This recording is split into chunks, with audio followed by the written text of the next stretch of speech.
Committee. I should just read this out so everybody can note this. Welcome to this meeting of the Planning Committee. We are recording the meeting this evening using our webcasting system. The webcast will be transmitted live and will also be available on the Council's website following the meeting. Generally, the public seating areas are not filmed.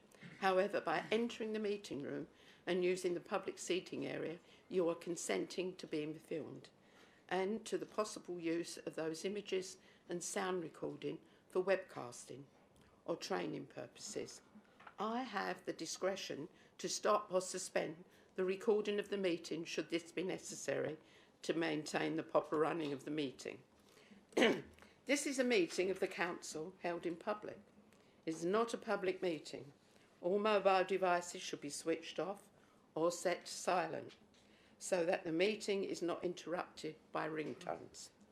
Anyone else intending to film or audio record any part of the meeting is asked to do so in a manner that does not disrupt the meeting. Please refrain from filming the public gallery or public speakers on items. If the fire alarm should sound, leave by the nearest exit and officers will advise when it is safe to return to the meeting. Before we begin this evening's meeting, I would like to remind members to speak directly into the microphone to enable those present and those watching online to be able to hear the proceedings. Finally, please could members remember to address your speeches to me as chairman. Procedure for each item. The committee report is taken as read by the Planning Committee. The Planning Officer will present their report and committee members will ask any points of clarification. The meeting will allow those who have given notice that they wish to address the committee on particular applications to do so. Each person will be invited to come forward to the table at the front of the public seating area and will have 3 minutes to give their views. Once all comments have been given, the meeting will then continue for members of the committee to discuss the applications and reach a decision. No further comments may be made by members of the public. Notes: the committee should limit discussions to material planning consideration related to the development applications. Commentary or non-planning related matters or overtly political statements are not permitted as they could have an impact on the integrity of the planning process. Summary comments should be concise and relate to the development application being considered. Thank you. Apologies for absence. I don't think we've got any apologies for absence. We're all here tonight. Thank you. Declarations of interest and lobbying. Thank you, Sam. Thank you very much, Madam Chair. I would like to say that on item 9, because an employee of the developer became a customer of mine last week in my jewellery business, I think being transparent and open about the way that we deal with the planning committee, I cannot sit on that particular application and decision in regards to the £750,000 which is being taken away from Section 106 money and being given for Gavin Callaghan's what was it exactly, his construction academy. I mean, I feel like I need to do that because unlike many of the Labour members on this planning committee, they wouldn't have the same transparency. So I feel that I need to step away from that particular agenda item because of those reasons. Thank you.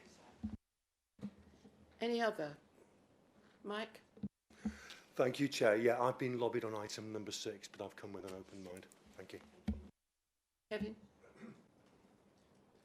Exactly the same. Item 6, an open mind. Thank you. Chris? Yep, item 6, open mind, thank you. Okay. Alex? Thank you, Chair. Yeah, I've been lobbied on item 6, but come with an open mind. Alex? Item number 8, I have been lobbied and I did request it to be called in on the basis of residents wanting me to call it in rather than a decision from myself, so I have an open mind. And may I request, because it is such a small item, that perhaps we move it up the agenda. Thank you. Just one more thing. Since the Construction Academy on agenda item 9, obviously there's a number of Labour members here who sat on the committees, that sort of thing as well. They should step away, in my opinion, Chair, because there is a conflict of interest that during the election period, that pushing through the Basildon Construction Academy would actually prove an issue during the pre-election period. So I'd welcome your comments and our new legal officer on his comments as well on that. Thank you. Thank you, Sam. I'll ask David if you'd like to comment on that, please, for me. Thank you, sir. I think it would be useful if you could explain exactly what it is that you say the conflict of interest is. So the conflict of interest, legal officer, is the fact that this is a Labour-led particular that they're trying to get across the line before the election, and the fact that they've been talking about this for months and months and months. I do feel that the Labour members on this particular committee should withdraw themselves from that particular agenda item, because again, this is during an election period and it would be unacceptable for them to be voting on such an item when obviously it would be, how can I say, positive towards their election campaign.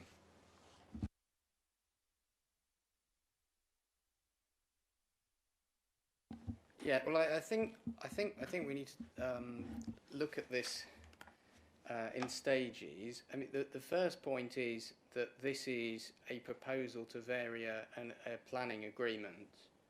For the Construction Academy.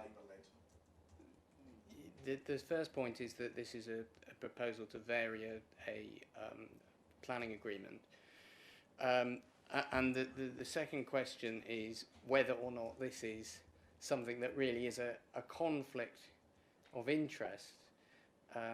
All members on this committee are entitled to take positions, whether or not on party lines, about particular programmes or particular projects. What they cannot do is have a closed mind and be unprepared to listen to all the arguments for and against any particular application or policy. So I think what I would do is invite the chair to ask the members in question whether or not they consider that they do have an open mind and are prepared to listen to arguments today, and then on that basis they will be able to consider the proposals and there can be a debate in this meeting. It's difficult to see that there's a conflict as such in terms of any personal interest of those members, as opposed to disagreements or about the particular scheme in question. So I'll pass back to the chair. Thank you, David. I will ask those members that are here tonight if they have an open mind. So can I start with you, Alex, please? Thank you, Chair. I've given my declarations of interest and don't have any more to say. Okay, Chris? Yeah, same here. I mean, I've got an open mind on all items. Thank you. Mike? Yeah, I'm certainly open to hearing the arguments tonight, Chair, and have an open mind on that item, absolutely. Thank you. I'm happy with that. Are you happy with that legally? Yes, I mean it's a matter for you, Chair, but there's no impediment to having a debate, it seems to me.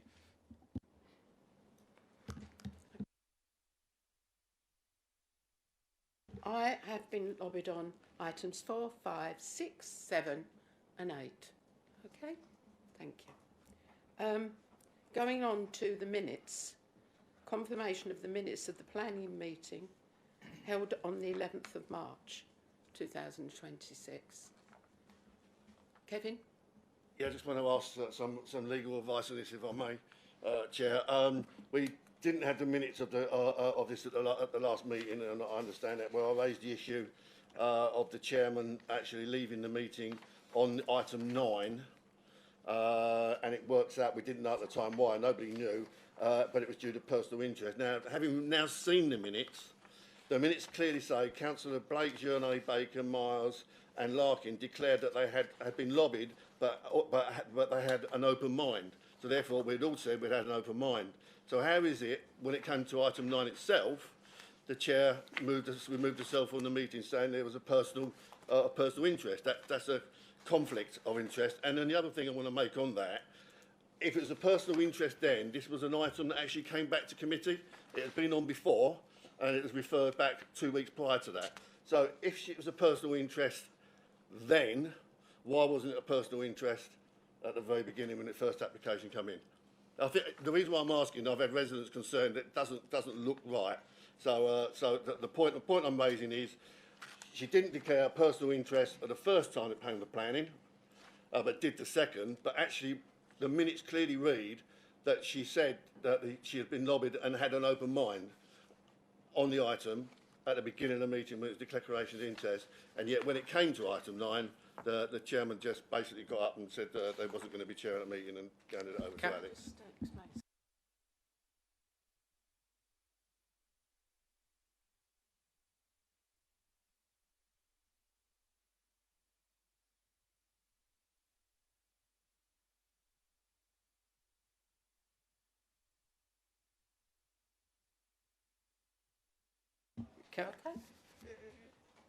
Councillor Blake, the motion, the item on the agenda is to approve the minutes. So the question for members is whether those minutes are an accurate summary of the meeting or not. This isn't it isn't a motion. It isn't an opportunity to argue about the interests of members. It's purely a question of whether the minutes are accurate. On your point, it is proper that if a member considers that they do have any difficulty in applying themselves impartially to a particular item, that they do absent themselves from the meeting in respect of any item, whether or not they have realised what the issue was before they do so, and that's quite proper. And it would have been wrong for a member not to have done that in those circumstances. So I'm not. It isn't a matter for debate now, however. So through you, Chair, I would just advise that it's not, the point that's raised isn't relevant to what's before this meeting, which is simply a question. With respect. To say it's not relevant when Would a planning you do this commission... through the chair? Yeah, through the Thank chair. you. With respect, how can you say that attending one planning meeting and listening to it and sitting on the committee and then coming to the same committee the same agenda item again 2 weeks later without declaring an interest at the beginning and in actual fact saying that you had an open mind, and then getting up, you don't think that's you think that's okay? Because I can tell you now, the last legal person who was here didn't say it was okay. He said it wasn't against the rules, but it's very unusual that someone doesn't declare at the beginning of the meeting, as I believe on that same night Councillor Miles and Hilliard actually did, that they would be leaving that meeting for a particular item. The chairman of that meeting didn't, and you don't think that's at least to be questioned at all. Councillor Blake, I will explain to you afterwards why I did that. We are looking at this agenda tonight. You always bring something up on the agenda. We have a very full agenda. I will talk to you in the break. Thank you. That'd be absolutely fine, fantastic. But just let put it out there on record that I have concerns about that.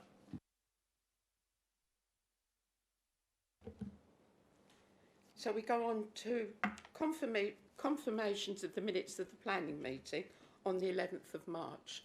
If anybody doesn't think they're correct, all those in favour, please show.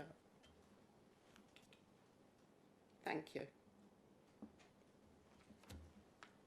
And confirmations of the minutes of the planning committee. You haven't asked if anyone's against those minutes. Surely you've got to ask. Yes, I could see you objected, sorry. No, you've got to...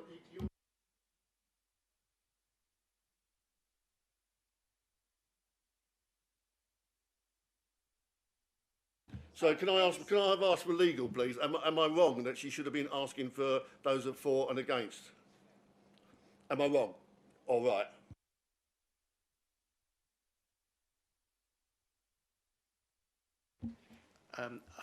The chair is responsible for conducting the procedure at this meeting. A show of hands was taken as to how many members were in favour. and the officer next to me has taken a tally and can confirm what that number was. What meeting do we have as in the council where we don't do those for, those against and those abstaining? What is happening? What really is happening? There can be no one on this panel here that can say we don't always take those for, those against, because some people weren't on the committee, therefore, on that particular night. Therefore, the record would clearly show that they abstained because of that. We've always done it. What's changed? We take the vote again. All those in favour of the minutes on the 11th of March, please show. All those against? 2 against. Any abstentions? Thank you. You happy now? I'm actually just applying what we've always done No, as a council. look, we're 20 minutes into it again, Yeah, but if and you've you're done that right in taking the up the first time. We're talking on the agenda tonight. People are here wanting to hear their agenda, not your moaning. You can do that at standards, all right? Thank you. Do not speak to me in that tone of voice, Mo. I always treat you and speak to you You through the do chair. not. You do not speak to me like that. You do not. Sorry, Chair, I can't deal with this. Chair, this is an absolute disgrace. This planning committee, week after week after week, continues to come up with some absolute nonsense. I can't sit here no more. I can't listen to this. I don't blame you. I can't listen to this no more. Listen, Sam, we should be getting on with the agenda. Please stay. Thank you. We'll go on to the confirmations of the minutes of the planning committee held on the 1st of the 4th, 26th, and I think that was you, Alex, because I was unwell. Thank you. Yeah, I'm happy to do that. Do it then. I was chairing that meeting in Councillor Larkin's absence. So all those in favour of the minutes of the 1st of April. All those against. And any abstentions? I wasn't here, so And Councillor Larkin, are you abstaining or not voting? not resident. Yeah. Not voting. Okay.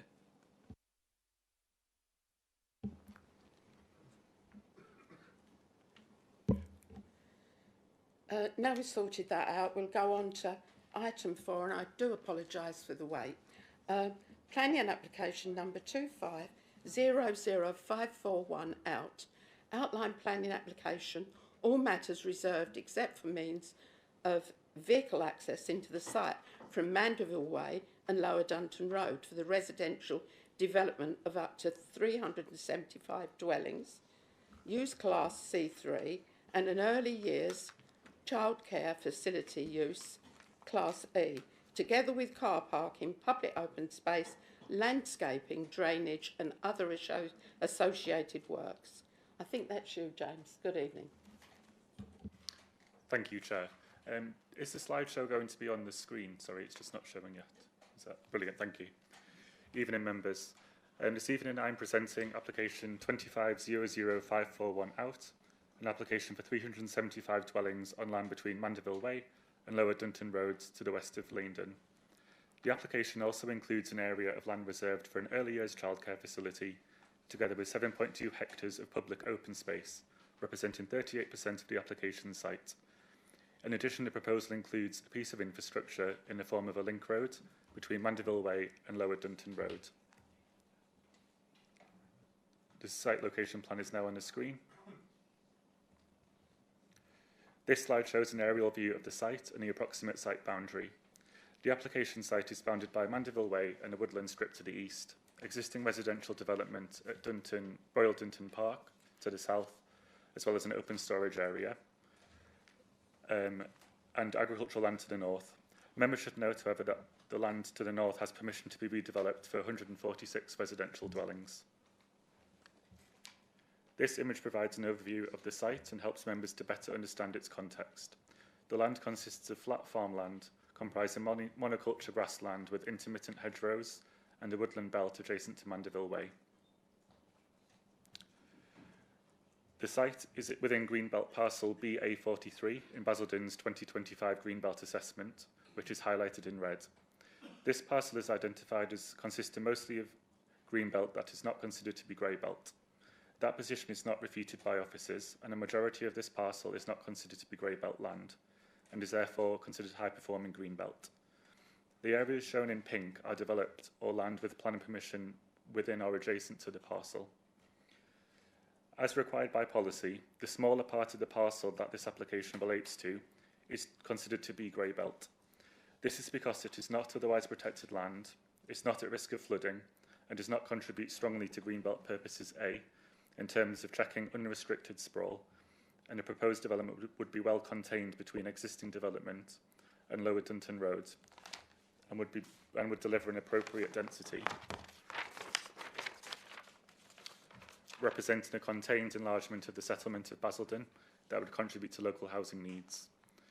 The proposal would also not lead to the coalescence of towns, and it would maintain a strong and significant gap between the proposed Dunton Village development to the west of the Red Line in Brentwood, nor would it affect a historic town. The scheme would also accord with the Golden Rules as required in terms of infrastructure delivery, affordable housing, and provision of green space. For clarity, the proposal before members this evening does not rely on the delivery of any part of Dunton Garden Village. That scheme is a committed and consented development, and it is therefore appropriate that its cumulative effects have been taken into account, as set out in the officer's report, in relation to traffic and the green belt gap. By contrast, while the site falls within the emerging Regulation 18 local plan, allocation H11, this is indicative only at this stage and is not a consideration in the determination of this application, which has been assessed on its own planning merits. Dunton Garden Village remains a separate scheme and is not required to make this development acceptable. The site consists of flat farmland, and there are no notable features to photograph beyond what is already visible in the aerial views shown. So these images show on the left the approximate location of the proposed turn into the development from Lower Dunton Road, while the image on the right shows Mandeville Way and where the proposed junction will provide access to the site. This slide shows details of the proposed access points. These access arrangements have been assessed in detail, both against the traffic that would be generated by the development and modelled to 2030, including a worst-case scenario in factoring in growth from Dunton Garden Village, other developments in Basildon, and the housing scheme to the north. The junctions will function appropriately as designed and would not give rise to any severe or significant highway safety issues. Footways and cycleways would be provided, together with highway improvements to both roads and appropriate visibility displays provided. It's also noteworthy to note that footway improvements are proposed onwards to Sumpner's Link and onward to Marylands Primary School and Langdon local shops and businesses. This slide shows the illustrative master plan of the site, which is for context only at this stage. This slide shows the general landscape structure that is proposed. While this is not the final landscape design, it demonstrates 38% of the site will be public open space, with sustainable drainage areas to be designed as multifunctional spaces and conditions imposed requiring landscape details, habitat creation and long-term management to improve the site's biodiversity or off-site improvements if required. The main open space area is arranged around a proposed nursery with a 2-kilometre walking route around the site for the benefit of future and residents, nearby residents. Orchards, play areas and kickabout spaces are also included. Members will also note that significant landscape buffers exist to the south and east of the site, which means that homes would not generally be visible from existing homes to the south or from Lower Dunton Road, therefore maintaining the landscaped and undeveloped character of the area. There are a number of public right-of-ways close to the site, which are shown in pink and purple. They are to be improved and designed into the scheme in order to create a permeable walking network and improve access to the countryside beyond for local residents. The design of buildings within the site has not yet been finalised. However, these images have been taken from the design code to give an indicative image of what the dwellings will ultimately appear like. The materials palette is intended to reflect nearby development in Langdon and more rural character of development to the west. The proposed nursery building is also shown, and it's designed to be a contemporary design in keeping with the landscape-led and more rural character of that part of the site. A robust materials condition and design code are provided and conditioned. The proposed link road will be a key part of delivering the application. It will improve connectivity for local residents and future residents and provide a landscaped, high-quality route that improves journey times for local residents. The road is proposed to be tree-lined with wide footways and cycle routes, and with no driveways taken directly from it. The final design will be secured at reserved matter stage, but the quality of the route is embedded in the design code. Just a summary of key issues that have been addressed in the report, including the grey belt and golden rule section. All of the matters have been addressed robustly in the report for members' consideration. In terms of financial contributions, to ensure existing residents maintain access to infrastructure and to provide infrastructure for incoming residents, over £7 million of contributions have been secured. This funding would provide improvements to or provision of education facilities, healthcare capacity, indoor and outdoor sports provision, and provide opportunities for employment in construction and the RAMS tariff as well. And then finally, in terms of the planning balance, the application has been robustly assessed against national and local planning policy. As members will know, the Borough is working to address its housing land supply issue, and this scheme would deliver 375 dwellings in a suitable and sustainable location, while protecting the wider green belt and ensuring development is directed to this part of the Borough. The scheme would also deliver affordable homes and provide social benefits, as set out on the slide. These benefits have been carefully balanced against the localised landscape impacts. However, officers conclude that the harm is given limited to moderate weight. The loss of approximately 0.2 hectares of woodland is recognised negative, as is the loss of the area of agricultural land. However, this is mitigated through the provision of 7.2 hectares of open space, together with a package of landscape and habitat conditions. The recommendation to members is therefore to approve the scheme, and I'd be happy to provide any clarifications. Thank you. Thank you, James. Clarifications. Kevin. Yeah, got one for now. Regarding the badger sets, it says it has daily inspection. How is that monitored, and who oversees that? And the rationale behind that, just very briefly, we gave planning permission for Billericay Football Club with their lights, and they had to have after 6 months they had to have an assessment done to make sure it was all in conditions with the planning. 7 years later, it hadn't been done. So that's my rationale behind that. What actually triggers that? Who monitors it? Who oversees it? Thank you. So in terms of badgers, so the survey had been carried out as well as a reptile survey, but the condition 7 secures that there will be a further survey done prior to commencement of development, and that would be with include a badger mitigation strategy should any be identified. So it's covered by condition 7. Yeah, no, I knew that, but how do we know it's being done? Who's going to monitor that? That's the point I'm making. I mean, we can put conditions in there, but if they don't get done, hence I said about then how do we know that? How do we know that they're in breach of their planning conditions? Is where I'm coming from. So basically, who's going to oversee it? How do we know that's being done every day? Thank you. So the council will require the applicant to submit everything that's required pre-commencement, and the scheme wouldn't be able to commence until such things have been submitted. So we, as the authority, would be keeping track of the conditions, and then if they commence the scheme prior to dealing with any of the conditions, that's when we'd become aware of it. If that helps.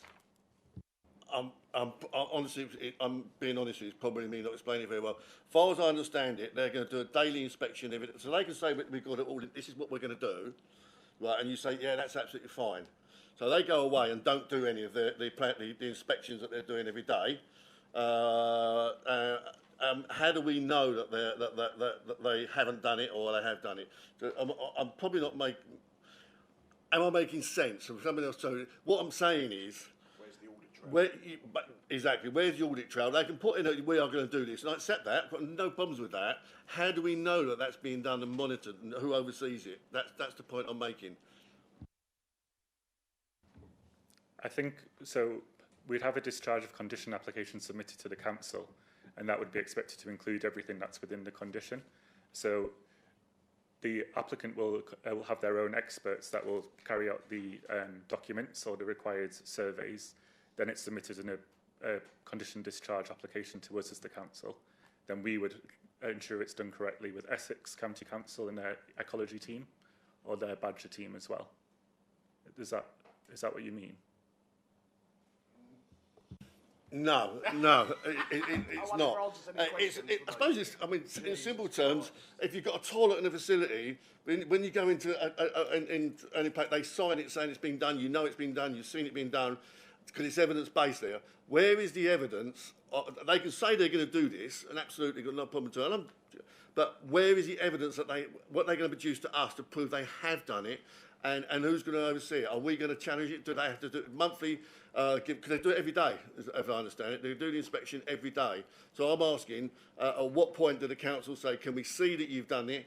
Who oversees it? I'm obviously not explaining myself well, so I do apologise. But to me, it's simple. But I do accept it's probably not coming across right.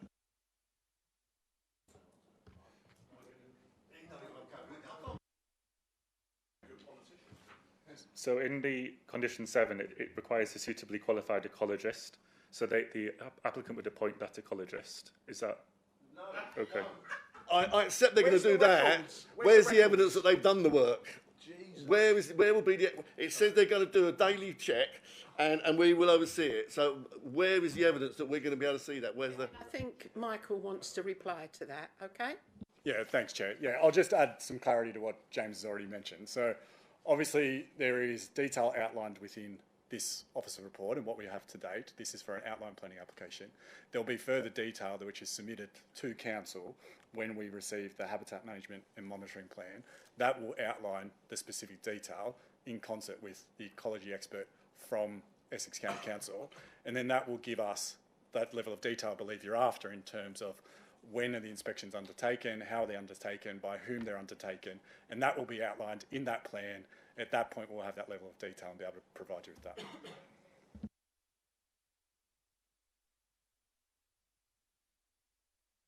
Thank you very much, Madam Chair.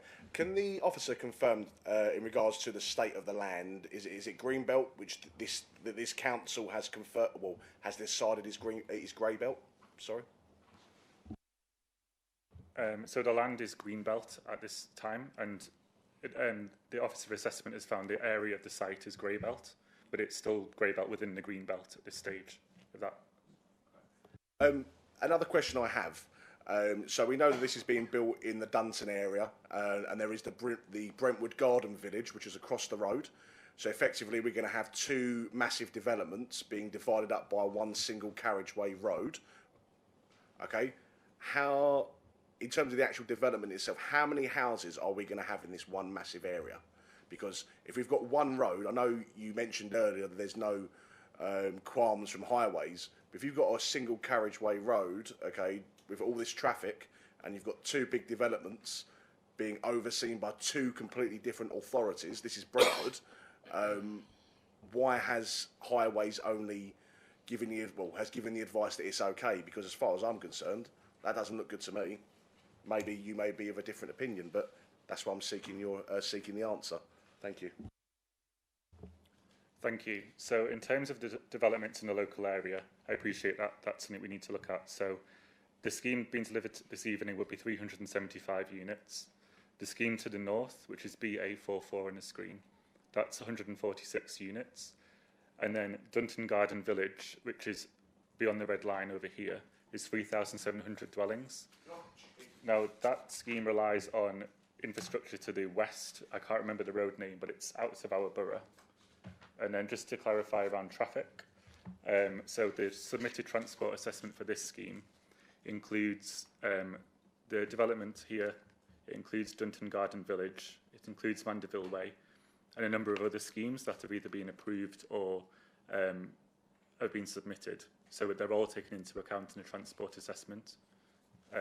So this, I think you might be referring to Lower Dunton Road, would only serve this scheme and BA44. No, but of course you have to understand when there's traffic or when there's accidents, it's a single way, there's going to be congestion. Can you just read out to me the exact quote from Highways, just so that the residents that have joined us in the chamber today and the rest of the committee can understand exactly the quote they've given? Because I may need to challenge that, because nearly 4,000 homes, over 4,000 homes on a single carriageway, sounds like an absolute load of nonsense to me. Thank you.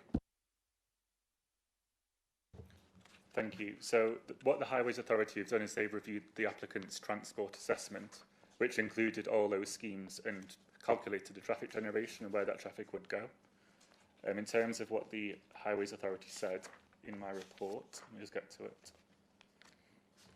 So the Highways Authority confirmed that the supporting documents submitted provide a robust and thorough analysis of the surrounding highway network, and the proposed junctions from Mandeville Way and Lower Dunton Roads are appropriately designed, including with visibility displays. All the findings contained therein, including the road safety audit, are acceptable, and then they request conditions to be added to the approval, and they are included in the conditions.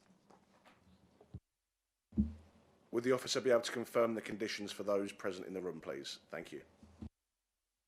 Yes, so the conditions are construction management plan, which includes details of loading and unloading and storage, details of surface water drainage relating to the roads, pre-commencement provision of the access points to be provided, avoidance of unbound material, parking to be in accordance with the Essex local plan, Essex County Council plan, sorry, retention of the public rights of way, and the securing of a residential travel plan. Just in regards to when this particular assessment was done, would you be able to give me the date of that, please? So the assessment was being done just as the application was submitted in 2025 or early in 2025, but it factors in traffic growth and the other projects in the area up until 2030, and then applies the worst case scenario. So as this this new garden village was only recently approved, what, end of last year, they wouldn't have taken into consideration 3,500 homes. So I would like to put it to the committee today that we defer this application pending us speaking to Highways to get an updated opinion. Because it's okay, we can understand if it's a 500 home development, then I can understand what they're saying. But over 4,000 homes takes it to a whole new level of traffic, and I think this committee should be minded to defer this pending a further assessment by Highways. We've done it previously, so there is precedent. So I would implore the committee today to to defer this. Do I have a seconder?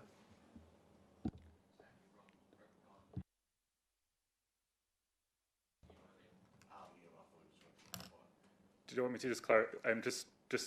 Just to help out. So this transport assessment that was submitted did include the Dunton Garden Village. So just to be clear, it included land east of Lower Dunton Road, which is the 146 homes to the north. And then it included other schemes in Basildon. So it includes the Langdon Shopping Centre redevelopment. It includes land south of Dunton Road, and it includes land east of Tilbury Road, which is the Garden Village, all 3,700 homes. So that transport assessment includes those projects in its forecasts. Thank you very much for confirming that. I'm still not happy with Highways, so I'd still like to put it to the committee that we defer this pending a further assessment. Do I have a seconder? Is that Councillor Blake? Thank you very much. We have a seconder.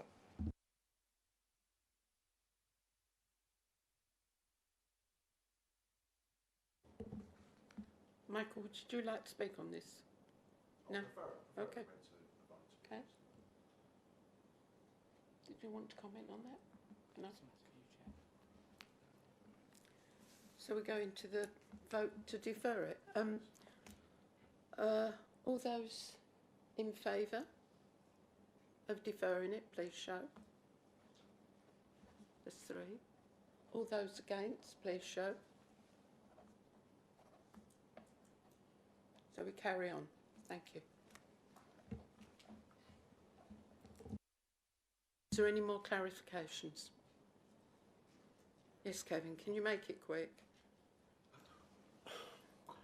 With respect, it'll take longer No, than it no, takes. because we're over time. You spent 20 minutes. What do you mean we're over time? We didn't know we was on a time limit per application. Since when have we Yes, been on a 20 time limit? minutes. I mean, we was here till 2 o'clock in the morning the other week. So. We're talking about 375 Yes, carry on, houses. carry Well, on. don't tell me at all to hurry up. I'll take whatever time it takes to ask the question. I'm being perfectly okay about that. BA43. Yeah? This is what this is involves, yeah?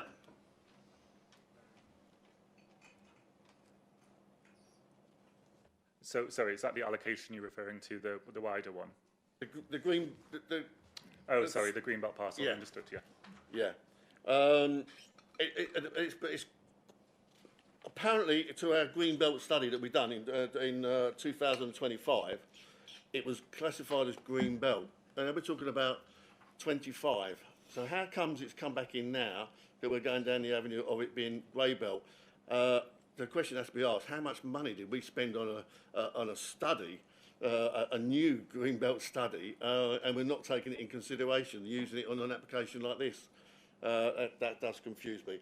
It's an awful lot of money that we do have to spend out on that, and suddenly Greenbelt suddenly becomes Greybelt on a study that was only done last year. Thank you for the question. So, yes, so BA43 is now on the screen, which is the entirety of the Red Edge plan. So when the Greenbelt study was completed, they parcelled the land into what made sense during the study. But since that study has been done, this scheme's come forward, and it takes up only a small part of that parcel, being in this area, which is about 20% of it.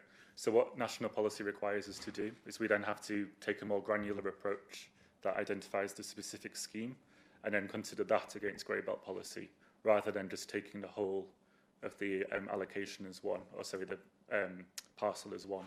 So that's why we had to then do a smaller study of just the application site. But the rest of the allocation hasn't been assessed and is still considered to be Greenbelt and not Greybelt.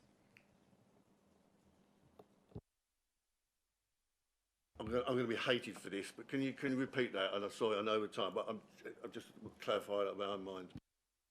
Of course, that's fine. So the whole parcel BA43 was assessed as being Greenbelt and not Greybelt land.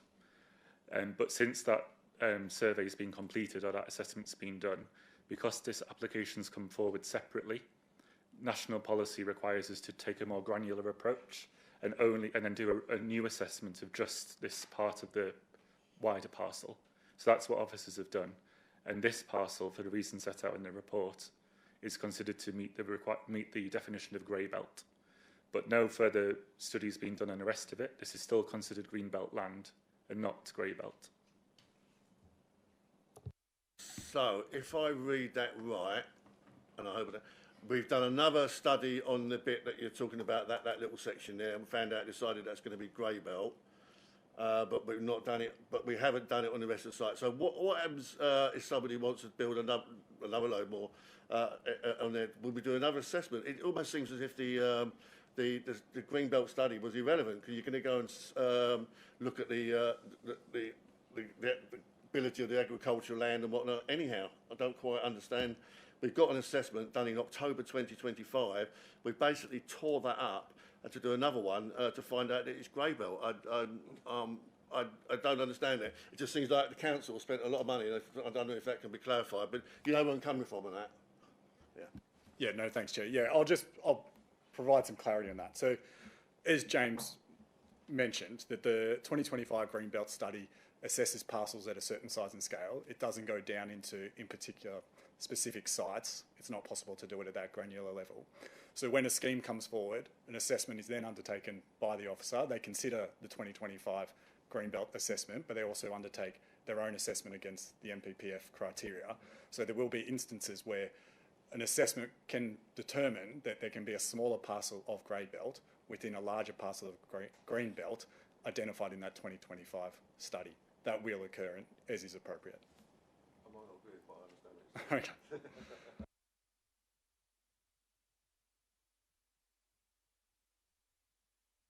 Thank you. Can the officer confirm for me, has this particular parcel of land, has it ever come up for planning before? So the planning history is in the report, and there was no finding of any previous applications for development. Thank you very much.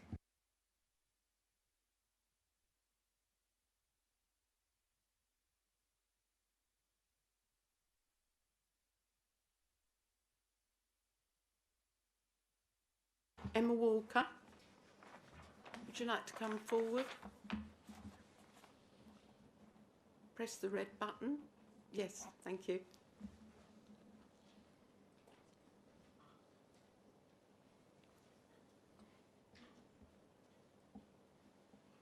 You have 3 minutes, thank you. Good evening, members. My name is Emma Walker from Phase 2 Planning, the planning agent for this application. This application site has been proposed for residential development in every iteration of the draft local plan over the past decade, most recently as site H11 in the Regulation 18 draft local plan. It's clearly recognised by the Council as a sustainable location for development. With the draft allocation in mind, Countryside Partnerships, as part of the Vistry Group, has prepared an outline planning application proposing 375 homes with a mix of 1 to 4 bedroom homes. Of those, 50% are affordable. That's 188 affordable homes with a mix of tenures available to local people. Countryside Partnerships wants to emphasise that it is a house builder. This scheme will be delivered if outline planning permission is granted this evening, with a reserved matters application to follow in quick succession. The proposals have been shaped by extensive pre-application discussions with officers and feedback from Essex Quality Review Panel. We also met with Dunton Park Residents Committee. A design code has been prepared in discussion with council officers to ensure the quality of the scheme, including the use of high-quality materials. Almost 40% of the site comprises open space and landscaping. Biodiversity enhancements are a core component of this proposal, with the provision of flower meadows, tree planting and a community orchard. This is not just a residential development, it will deliver homes and infrastructure together. The scheme will deliver a new road linking Mandeville Way and Lower Dunton Road, taking the pressure off West Main and the roundabout that connects it to the A127. It will be 7.65 metres wide, future-proofing the route for buses. The development will have a negligible impact on traffic flows on the A127, and impacts in relation to air quality have been assessed and found to be acceptable. Dust created during the construction can be carefully managed through a construction management plan. The scheme also includes measures to improve air quality, including electric vehicle charging infrastructure and the promotion of sustainable transport modes. The application provides land for the delivery of a childcare facility, which will deliver about 10 direct jobs, providing a community focus for the development. The Section 106 contributions total over £7 million, which includes contributions towards primary healthcare, education, sports and bus service enhancements. This is a high-quality scheme that will deliver much-needed new housing, and we hope, therefore, that the Planning Committee will be able to support officers' recommendations of approval. Thank you. Thank you, Emma. Now we'll go back to members, please. Is there anybody else that would like to speak on this, please? No? Alex? All right. Okay, sir. Thank you very much, Madam Chair. Thank you very much. I think, again, as mentioned earlier, this is becoming a development of nearly 4,000 homes. It's not 375 homes, it's 4,000 homes. The destruction of the Greenbelt is becoming quite regular at this planning committee, so I cannot support this on the basis that our green spaces are being eroded at an amazing rate. Residents don't want this, so I'm not going to vote for it. Thank you.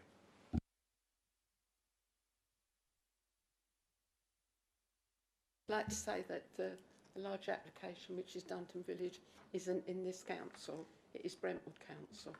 So we have got no control over that at all. That's fair enough. Okay. Yeah, I wasn't going to mention that, but it does actually mention at 2.1.4 that the Dunton Road was relevant to note.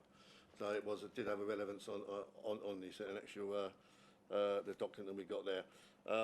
And on that, which is quite interesting, I hold my hands up, and I got it slightly wrong at the technical briefing yesterday. but it highlighted an issue that's of great concern, is that it says here it's relevant and we can take it into consideration as what came out of the planning meeting, which is contrary to what's happened on this planning committee for the last 18 months. And I use an example. The gentleman there, the legal advisor, said yesterday, if it's something's been passed and is right nearby and is relevant, you can use it to discuss and take it on board. And I'll give you an example. We had 480 homes passed on London Road North, and literally across the road, we had 130 applications come in. And when I sort of said, well, what about all the congestion and everything like that on the same road, I was totally ruled out. You cannot take another planning application in consideration. That's been proven not to be the case now with the legal advice. We could have done that. So I send an apology to all those residents when I thought I knew what I was doing in that scar, because I've been informed by officers that was the way it should be, and it actually wasn't. We can take planning applications that have been passed if it's relevant, as this one is, to this planning application. So just want to put that on record. Alex.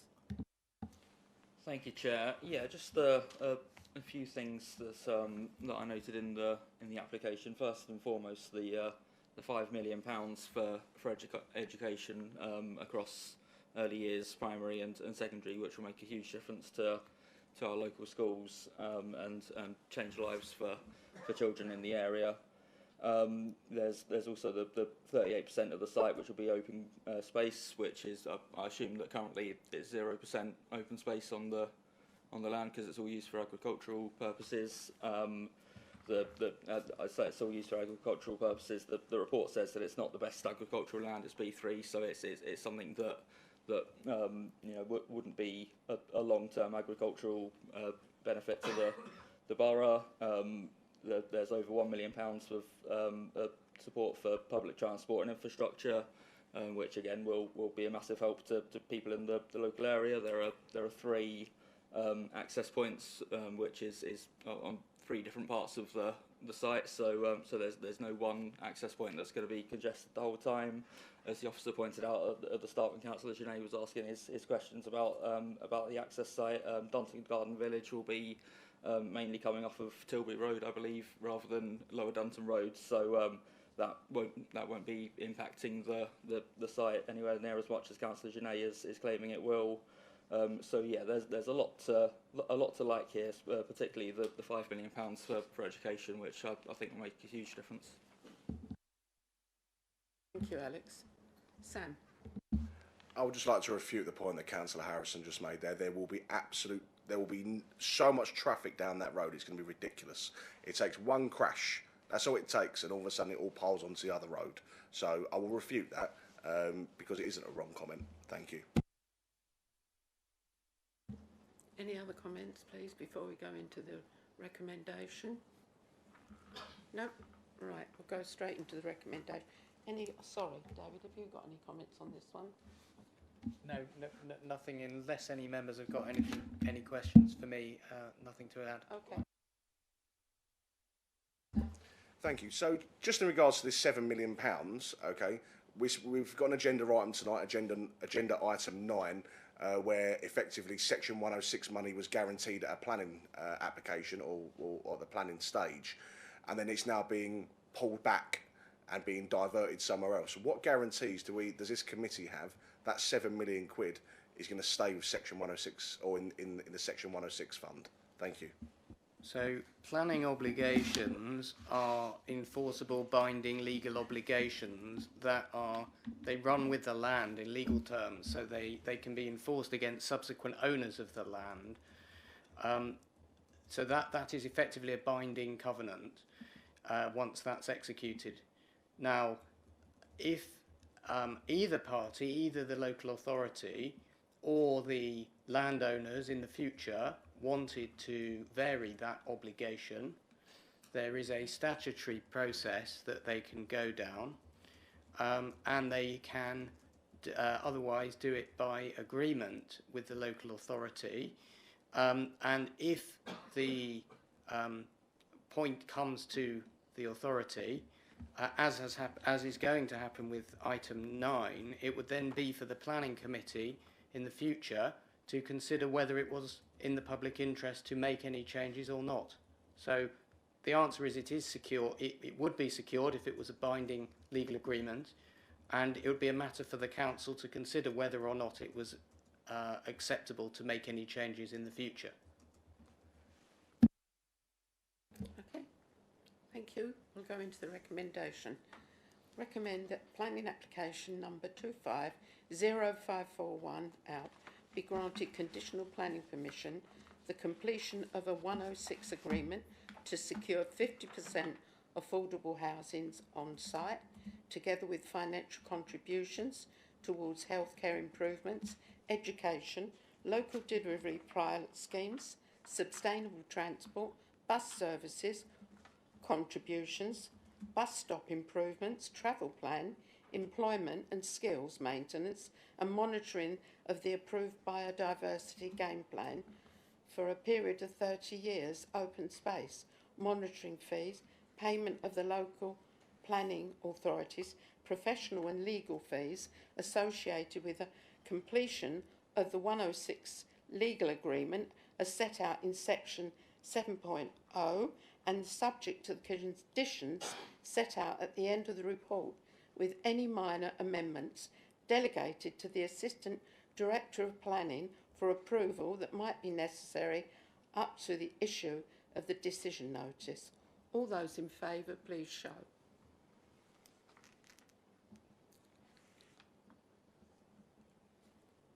All those against? Obviously no abstentions, so the application is passed. Thank you.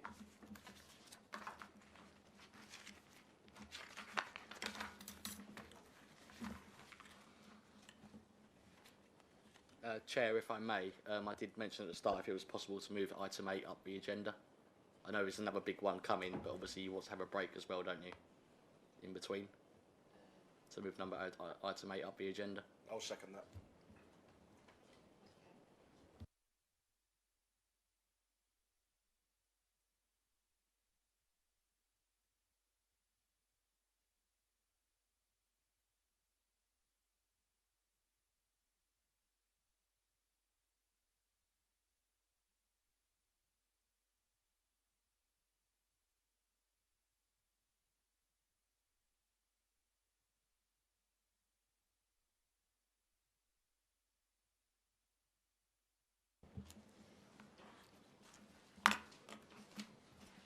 So we're moving this to item 8 on the agenda, which is planning application number 260014, construction of 9 detached dwellings with associated amenity space and parking on land rear of 19 Castleton Road, Wickford. I think that's you, Gordon. Thank you.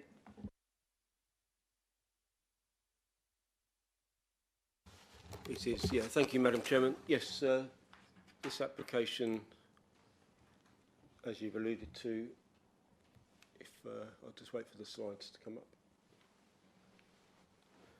Yeah, so the application is before you is for 9 proposed dwellings on land rear of 19 Castleton Road, Wickford. Oh, pardon me. There's a site location plan. The site extends to about 0.53 hectares. It comprises the former residential curtilage of a bungalow at number 19, Castleton Road, that was demolished in 2019, and an area of woodland at the back of the site that forms the bulk of the site. The site, as you can see, is to the west of Castleton Road, north of London Road in Wickford.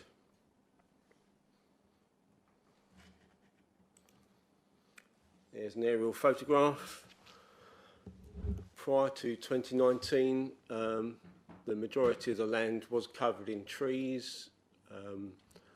Subsequently, following permission being approved for the new dwelling at the front of the site, the former bungalow was demolished in 2019, and in September 2019, a number of the trees were removed from the woodland without a felling licence from the Forestry Commission, who subsequently issued a restocking notice on the site. In the interim, the council served a woodland tree preservation order on these trees and on the remaining trees on the rest of the woodland. These are some site photos just showing the entrance from Castleton Road on the top left and some of the remaining trees on the site at present. There's around about 20 trees remaining of the 100 trees that were previously on the site. Some restocking has taken place. Around about a third of those trees have subsequently died. In the interim, the Forestry Commission have served a separate enforcement notice on the owner to require that restocking. This is the proposed block plan. As you can see, new access would be provided from Castleton Road and the 9 dwellings laid out there. The majority of the trees, or the remaining trees, would be lost. 3 of the trees would be retained and 3 new trees would be planted at the very northern end of the site. These are some of the proposed floor plans. Mix of mainly 3 and 4 bedroom dwellings, each meet the nationally described space standards, each meet garden requirements, garden private amenity size requirements. The dwellings themselves are fairly pleasant and well balanced and would not appear out of character with other dwellings in the wider area. Castleton Road comprises a mix of dwellings.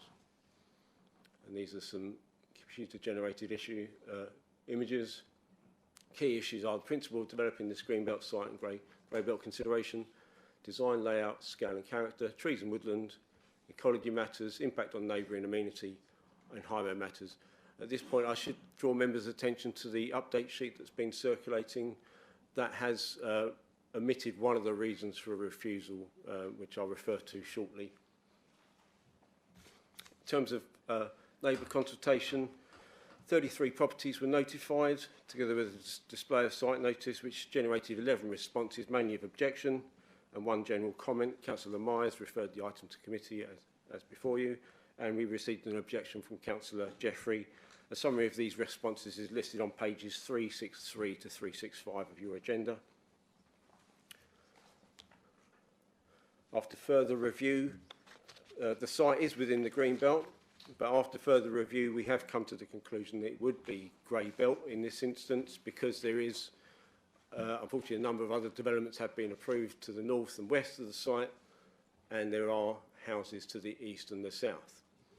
Notwithstanding that, of course, it is still protected woodland, and so officers have raised concerns in that regard. And as I mentioned, the Forestry Commission have objected, as has the Council's Arboricultural Officer. They advise that the area still functions as woodland, as evidenced by natural regeneration.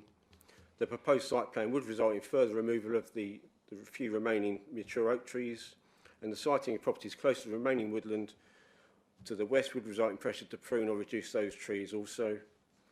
Notwithstanding past tree felling, the land is identified as native woodland, protected by a tree preservation order, retaining much of its tree cover, regrowth and some restocked trees.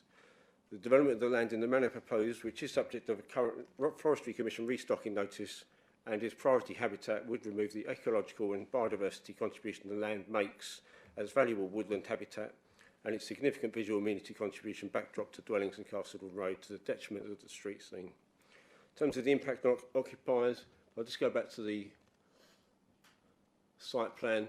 As you can see, there's quite a good distance between the proposed dwellings and the neighbouring dwellings, so that officers have considered there's not an adverse impact in terms of overshadowing, overlooking or over dominance to the existing neighbours. There would inevitably be a change to outlook from a woodland to more of a suburban housing character. Officers have also raised concerns that the proposed access would potentially lead to increased noise and disturbance to the occupiers of the neighbouring dwellings either side of the access at 17 and 21 Castleton Road, particularly number, I think it's 21, due to the lack of sufficient buffer to that boundary. And in terms of ecology, the ecology team at County Council's Place Services has been consulted, and they advise that they're not satisfied there has been sufficient evidence to demonstrate that the development would not have an adverse impact on dormice or bats, as insufficient surveys have been provided to date. the development would result in an 83.05%, that's minus net gain as a result of developing what is a habitat woodland with majority of the site with development. As a result, habitat credits would have to be purchased elsewhere to compensate for the loss of the woodland on this site if members were minded to approve the development. The site also lies in the Essex Coast Rams area, zone of influence of the Blackwater Estuary, and we don't have a recreational avoidance mitigation payment secured to date. So if I'll just go to the planning balance.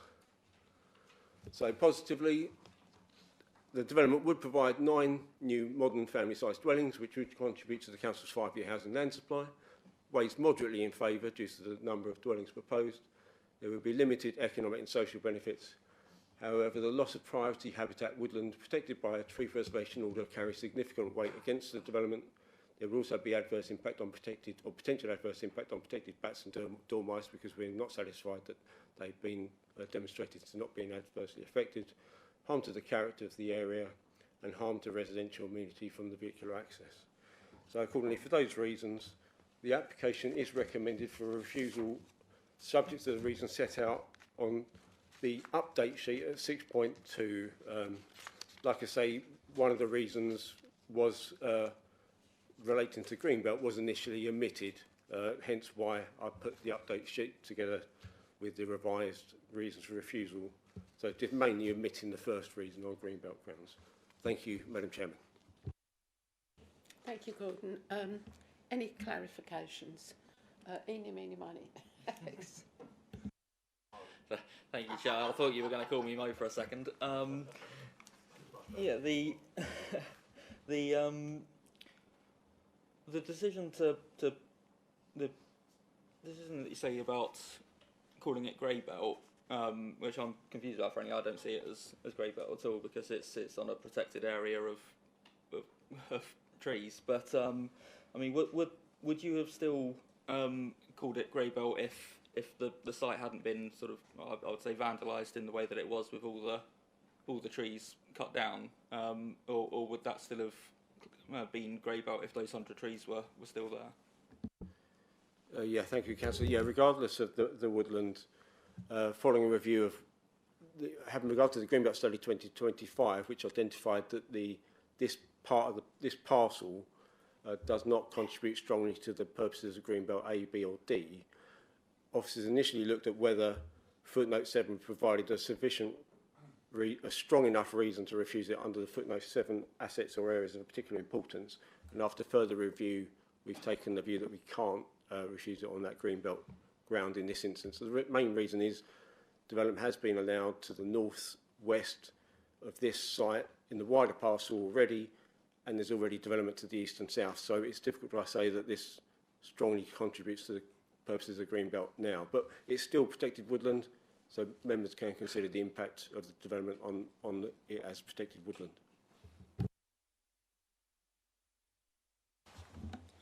Thank you very much. Just in regards to the objections by Anglian Water, I see that it doesn't pop up on the planning balance. I can't imagine why. It says this site is located within the catchment of the Wickford Water Recycling Centre, which currently lacks the capacity to accommodate additional flows that would be generated by the proposed development. Anglian Water has determined that the site is unsustainable due to the associated environmental risks and increased in discharge rates, which could lead to a deterioration in water quality and unacceptable risk of breaching environmental legislation at Wickford Water Recycling Centre. Considering these concerns, we recommend that the planning permission be refused on the grounds of insufficient infrastructure capacity and to prevent environmental harm. That's quite a big thing to consider, would you not agree? And may I ask why the officer did not include this on the planning balance? Thank you. Yes, certainly. So, yeah, thank you for that, Councillor. Yes, so Anglian Water have raised objections to a number of housing developments within the wider Wickford area that falls within the catchment for the Wickford Water Recycling Centre in Shopgate. We have previously sought legal advice on whether that can constitute a reason for refusal in itself. And the responses we've got back is that it is lawful for the council to determine suitable planning applications relying on the operation of the Water Industry Act 1991 and as the regulatory oversight of Ofwat, and that the principal planning decisions may assume the effective operation of other regulatory regimes separate from planning is well established in case law. We would normally, and we've done it with other schemes where currently there may be capacity concerns at the Wickford Water Recycling Centre, and therefore typically we would seek to put a planning condition on that development cannot be occupied until a foul water drainage strategy has been agreed by the local planning authority with in consultation with Angular Water. So that is something that we could seek to control by a condition, which is why we've not put that on as an additional reason for refusal in this instance. I think in regards to, I mean, that's quite a big concern. I mean, to say that the water quality would deteriorate, I think that's pretty damning. And until we actually get an assessment from Anglian Water and an actual proposed plan of action, this committee should look to defer this. We need further information. Is it? Oh, is it? Fine. So I thought it was an approval. In that case, then, well, if the recommendation is to refuse, then there we go.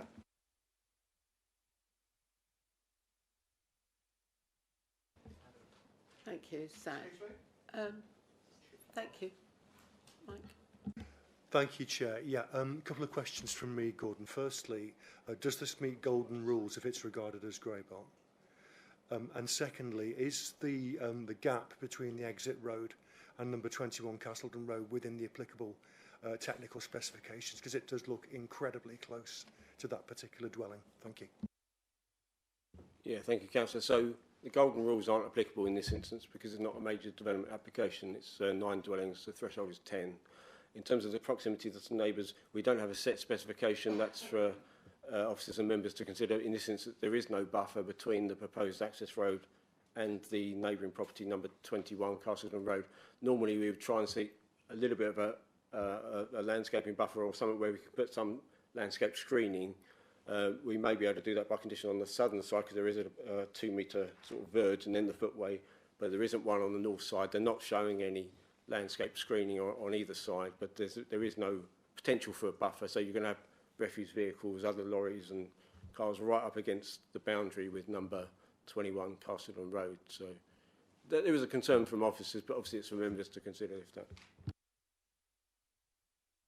Thank you. Just following up on that then, so we say that this road layout is fixed, Gordon, effectively, in the application. Only the obvious thing to do would be to have the road running down the middle of the gap, and I'm not sure why that... I mean, if potentially, if members were agreeable to the principle, they could shift the access road a little bit further south because reduce the size of the green belt, the verge on the southern side to create a verge on the... I think the reason they did that is they were trying to get 2 additional parking spaces, 2 visitor spaces at the top end there, but there may be scope, but we can only assess what's before members tonight, so that's what I would say.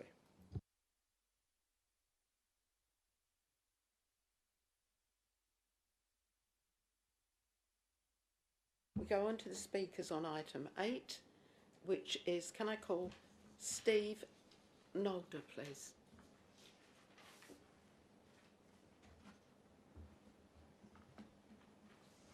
Come forward, Steve, and press the red button on the monitor in front of you. Thank you. You have 3 minutes.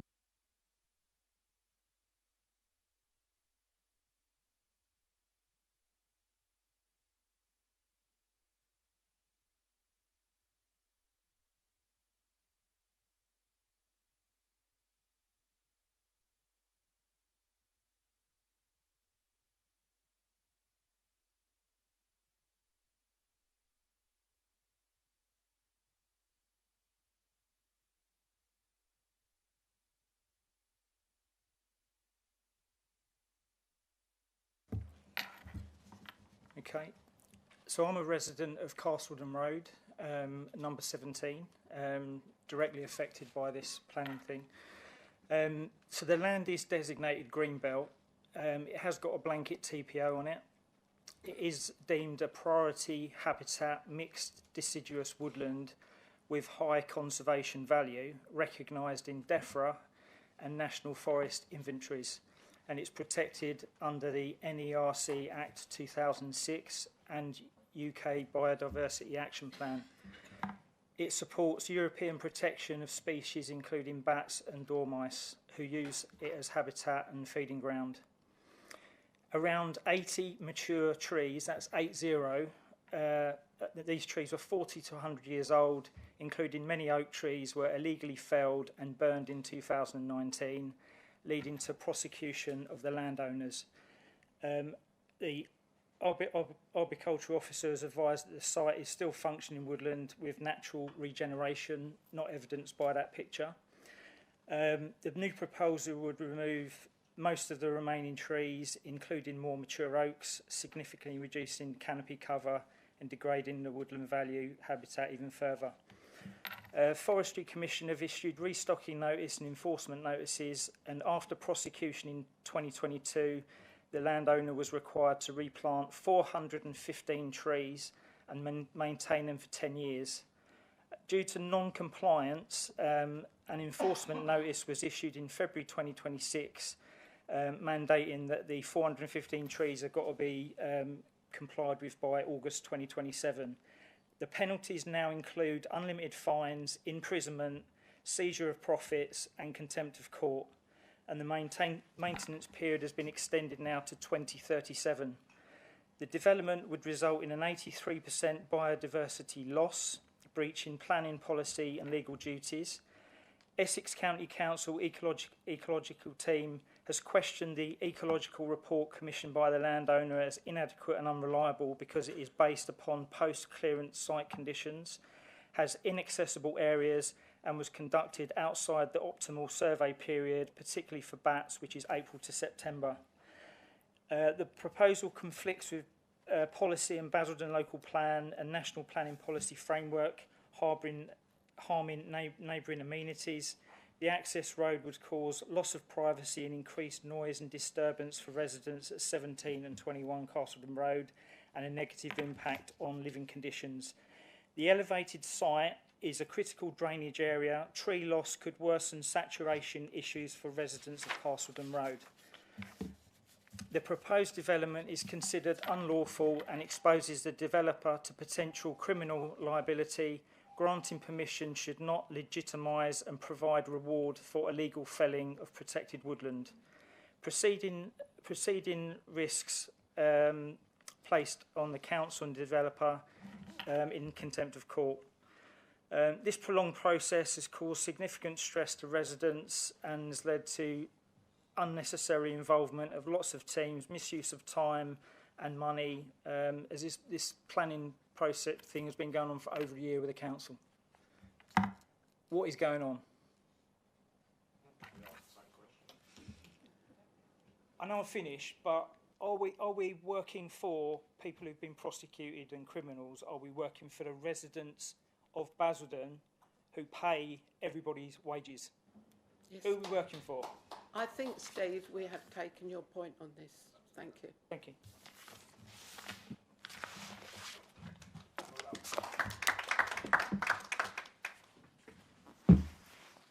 I now call Councillor Graham Ellis from Wickford Town Council, please.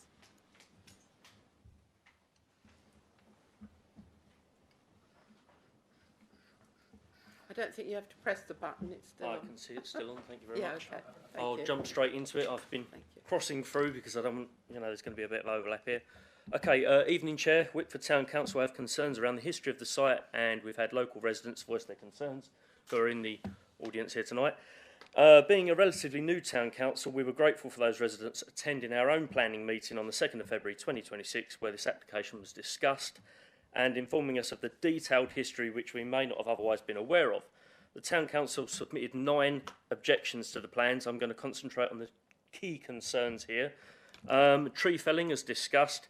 The site has been subject to enforcement through the Forestry Commission regarding illegal felling of 80 trees, which are required to be maintained after restocked, and it's unclear from the application whether or not this has happened. I don't believe it has. Within the Forestry Commission letter it states, and I'm going to paraphrase in order to get the key points across, Failing to comply with a restocking notice may constitute an offence involving a conviction and an unlimited fine, and may also allow for the Proceeds of Crime Act to be applied in relation to any financial gain. It may be appropriate to exclude the land from any permissions granted under the Town and Country Planning Act in order to ensure clarity and avoid any confusion. I'll reiterate that last part. It may be appropriate to exclude the land from any permissions granted under the Town and Country Planning Act to ensure clarity and avoid any confusion on trees planted and maintained. The detail is pertinent to the objection against granting planning permission in that the subsequent arboricultural report commissioned in November 2025 finds under section 4.1 that I do not know if any trees are subject to a tree preservation order or other restrictions. I mean, everyone living in that area is aware of TPOs, so I'm not sure that's actually a valid arboricultural report. Additionally, within the design and access statement, there is reference to a pre-application with Basildon Borough Council that took place in December 24, with officers advising that the proposal would constitute inappropriate development unless very special circumstances could be demonstrated, and had concerns raised regarding potential impact on protected trees and local landscapes. I think any plans must show, any revised plans must show where the 80 trees are being planted and maintained. There's no evidence for that at the moment. 415? Well, it's 415 now with revised detail. Thank you very much, Steve. Ecology. The preliminary ecology assessment, emphasis on preliminary here, submitted as part of the planning application, notes several species that need further consideration of survey, notably bats, dormice, frogs and owls. Again, 80 trees had to be felled. There's a good possibility the bat populations would be higher, with residents reporting bats, and I grew up one road over and confirmed that there are bats and hedgehogs in the area. The biodiversity assessment states in section 1.2 that there will be a net gain not met with a total net change of minus 83%. The additional habitat units need to be purchased from a biodiversity offsetting provider. With other developments in the area, this site would be better described as a wildlife corridor than infill land. I would urge the planners to reject the site as unsuitable for development of this type and look unfavourably on the illegal felling that took place. The officer's report recommends refusal of planning permission. Thank you. I've overrun just slightly there. Thank you very much. Thank you, Graham. We have no more speakers on this, so I can now open it up to members. Before I do, I just want to say that to me it looks like back garden development. It's not in a good place. And this council looks very badly on people that fell trees without a felling licence. And we, as people have said tonight, it's not very good. So this is one of the main reasons, and obviously the water as well, which Councillor Sandra and I brought up tonight. So I'm quite happy with the recommendation is tonight. So I'll pass it over to members now. Anybody would like to speak on this?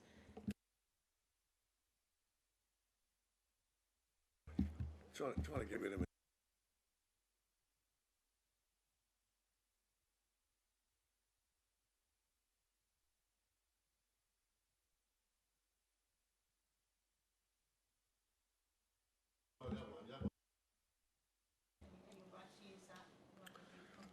Are you all right, me being you? Yeah. I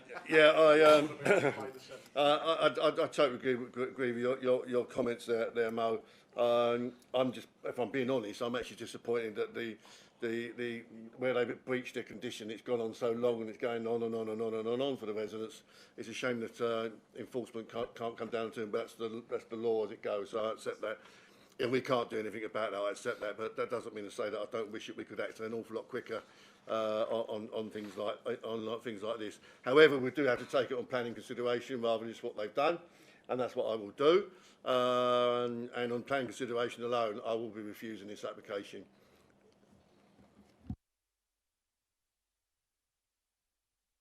Sam. Thank you very much, Chair. I think the resident made it very clear that we should not be rewarding illegal activity.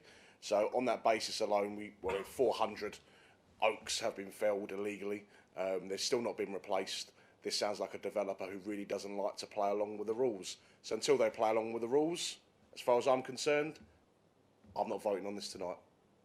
I personally will reject the application. Thank you. Alex? Yeah, thanks, Chair. I haven't got much more to add other than sort of what I've already said and what's already been said here. That is, it's pretty disgraceful that a developer or the owner of the land can destroy so much protected woodland, thinking that if it's gone, then they'll get away with it. I really hope that they don't get away with it, and that every tree that they've felled gets replanted, and we get the woodland back, because it's pretty disgraceful that they can do that. Thank you, Alex. Alex?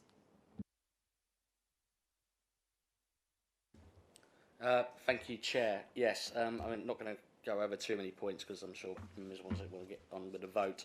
But I think also another reason to have these, the ability to call in planning applications as well, is obviously whilst many are contentious and committee members and councillors are allowed to call those in, is the level of feeling for the residents of Castleton Road of especially what happened in 2019 when 80 trees were felled illegally. And giving people, actually, because this is a publicly accessible meeting, a clear air that this is not acceptable for these actions to have taken place, and the restocking notice not to be adhered to, considering that an enforcement notice has now also been issued in February. So it's clear that when I first saw this being muted, I did approach some residents as well, because obviously we were talking about the Livermore site last year as well. When it was coming up to and said I will, think about calling it in, and I had a discussion with a few to do so.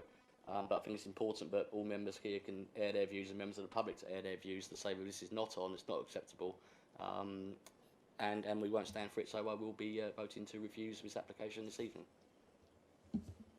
Thank you, Councillor Alex Mullins, and thank you for bringing it to our attention and bringing it to committee tonight.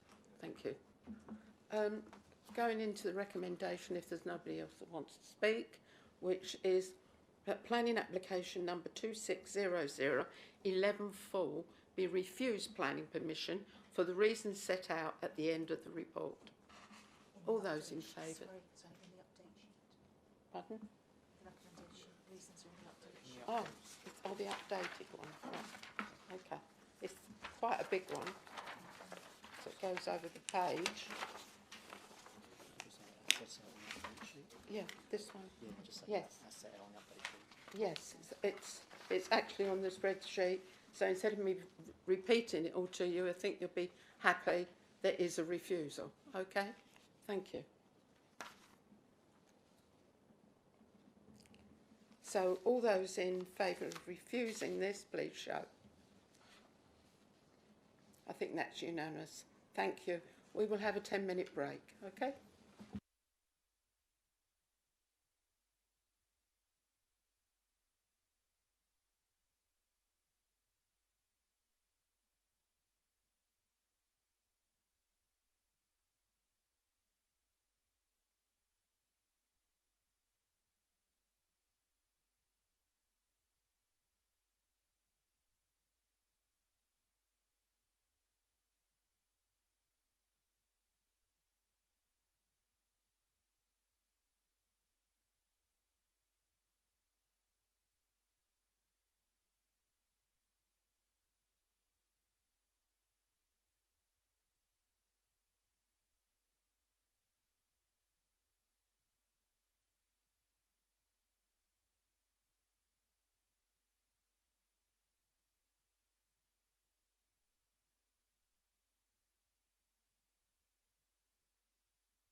Councillor Blake.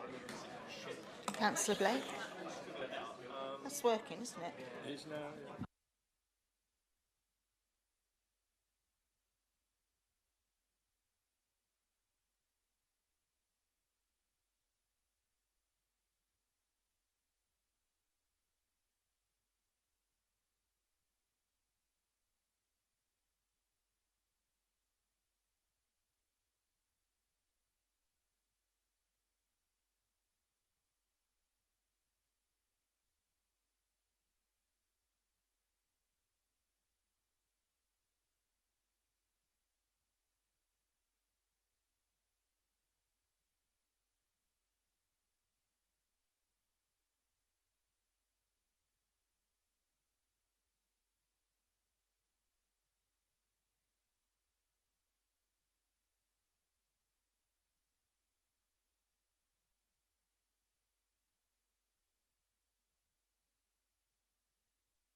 We're going back into committee mode now. Will people take their seats, please? Thank you.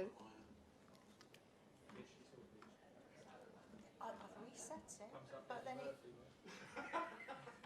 it was working earlier, wasn't it? So Is it? Are they still not working? No, I've reset it. It was working. Yes. Okay.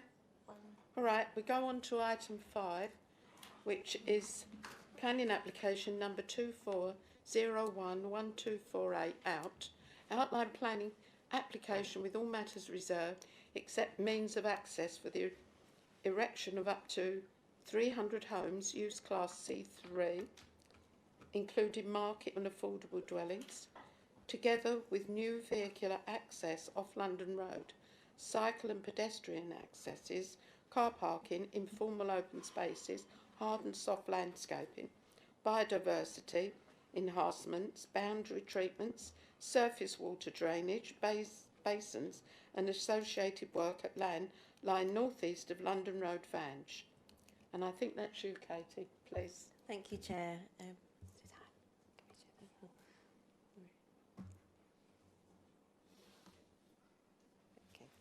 Thank you. So this application relates to planning application 24. I am sharing, yeah.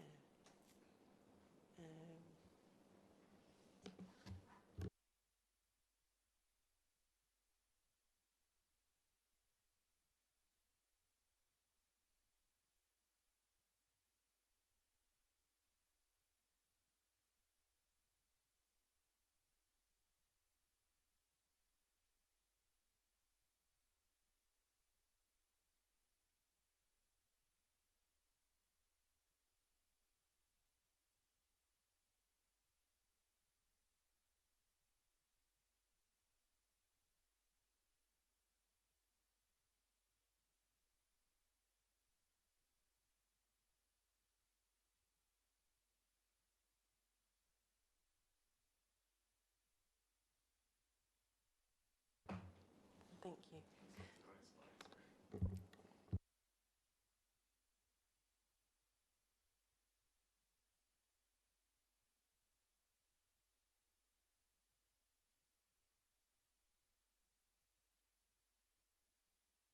Apologies, technical issues, but thank you, Chair. Thank you. This application relates to planning application 24012448 and this relates to land line northeast of London Road in Vange. It's outline planning application with all matters reserved as a means of access for the erection of up to 300 homes, including market and affordable dwellings, together with new vehicle access off London Road, cycle and pedestrian accesses, car parking, informal open space, hard and soft landscaping, biodiversity enhancement, boundary treatment, surface water drainage basins and associated works. I have to let members know that this application is supported by an environmental statement which has been independently reviewed on behalf of the council. Officers are satisfied that the environmental statement meets statutory requirements and that potential impacts can be appropriately mitigated.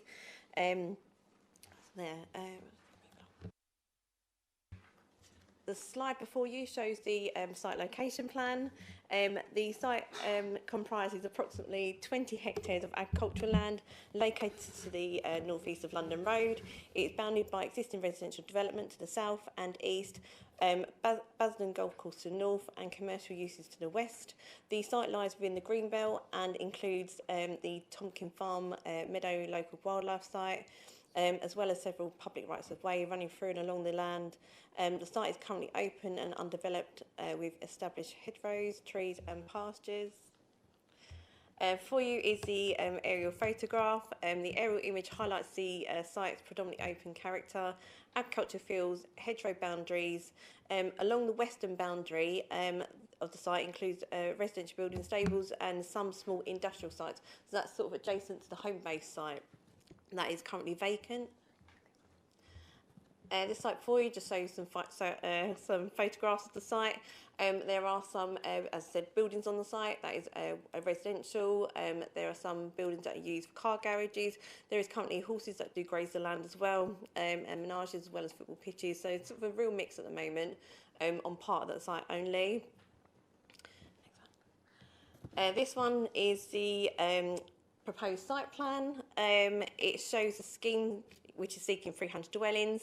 Key elements to this proposal is 50% affordable homes, and that equates to 150 affordable homes, vehicle access from London Road, pedestrian cycle connections, areas of public open space, plane provision and green infrastructure, as well as sustainable drainage and biodiversity enhancement. This one for you is shows the proposed vehicle access. So this is the only element for determination, and this is access onto London Road, which is provided via a new priority junction, including a right turn lane and pedestrian refuges. Essex County Council Highways have reviewed the proposal and confirmed that the access arrangement is acceptable in design and capacity terms. A stage 1 road safety audit has identified no severe issues. Public transport, pedestrian and cycle enhancements are secured through conditions and Section 106 contributions, and there are no objections raised by the Highway Authority subject to conditions. Before you is some sketches of the scheme. These are illustrative only, and just shows you what the scheme could appear like, but design of the scheme is reserved for matters for a later stage. Before you is the key issues, and I will cover Greenbelt. So there is a list of what we had considered in the application itself, but members are aware that the site lies within the Greenbelt. Officers have assessed the proposal against the MPPF and the 2025 Greenbelt study. The site forms part of the parcel identified as having characteristics consistent with Greenbelt land, and the proposal meets the relevant MPPF test, including delivering homes in sustainable location, providing 50% affordable housing, delivering necessary infrastructure and green spaces. On this basis, officers conclude that the proposal does not constitute inappropriate development in the Greenbelt. However, if members take a different view, officers are satisfied that very special circumstances exist, which are primarily driven by a severe housing land supply position, which is 1.96 years, delivery of 300 homes, which include 150 affordable homes, significant infrastructure, environmental and social benefits. Next one. Section 106 obligations are there in front of you. You'll see that there is a package of 50% affordable housing, healthcare contributions, bus service enhancement, open space play, culture and sports contribution, employment and skills initiative, biodiversity management and RAMS mitigation monitoring fees as well. You will note that on education, the Essex County Council had sought a contribution for both primary and secondary schools. This was challenged by the developer. The council commissioned an independent education review, which found existing surplus capacities within schools in the South Basildon area. The independent assessor concluded that development would not create a school place shortfall, and therefore education contributions would not meet the legal test under the seal regulations. Therefore, a education contribution had not been sought for this application. And then before you is the planning balance slide, which shows you the positives against the negatives. Negatives being regarding the landscape, heritage harm and loss of 3B land, against the positives, which is the significant market in affordable homes, as well as the affordable housing. Also, the site does comply with the golden rules, which hold very substantial weight in favour of the application, as well as social, economic and environmental benefits. Accordingly, officers have recommended that planning permission be granted, subject to the completion of Section 106 agreement and the conditions set out in the committee report. Thank you.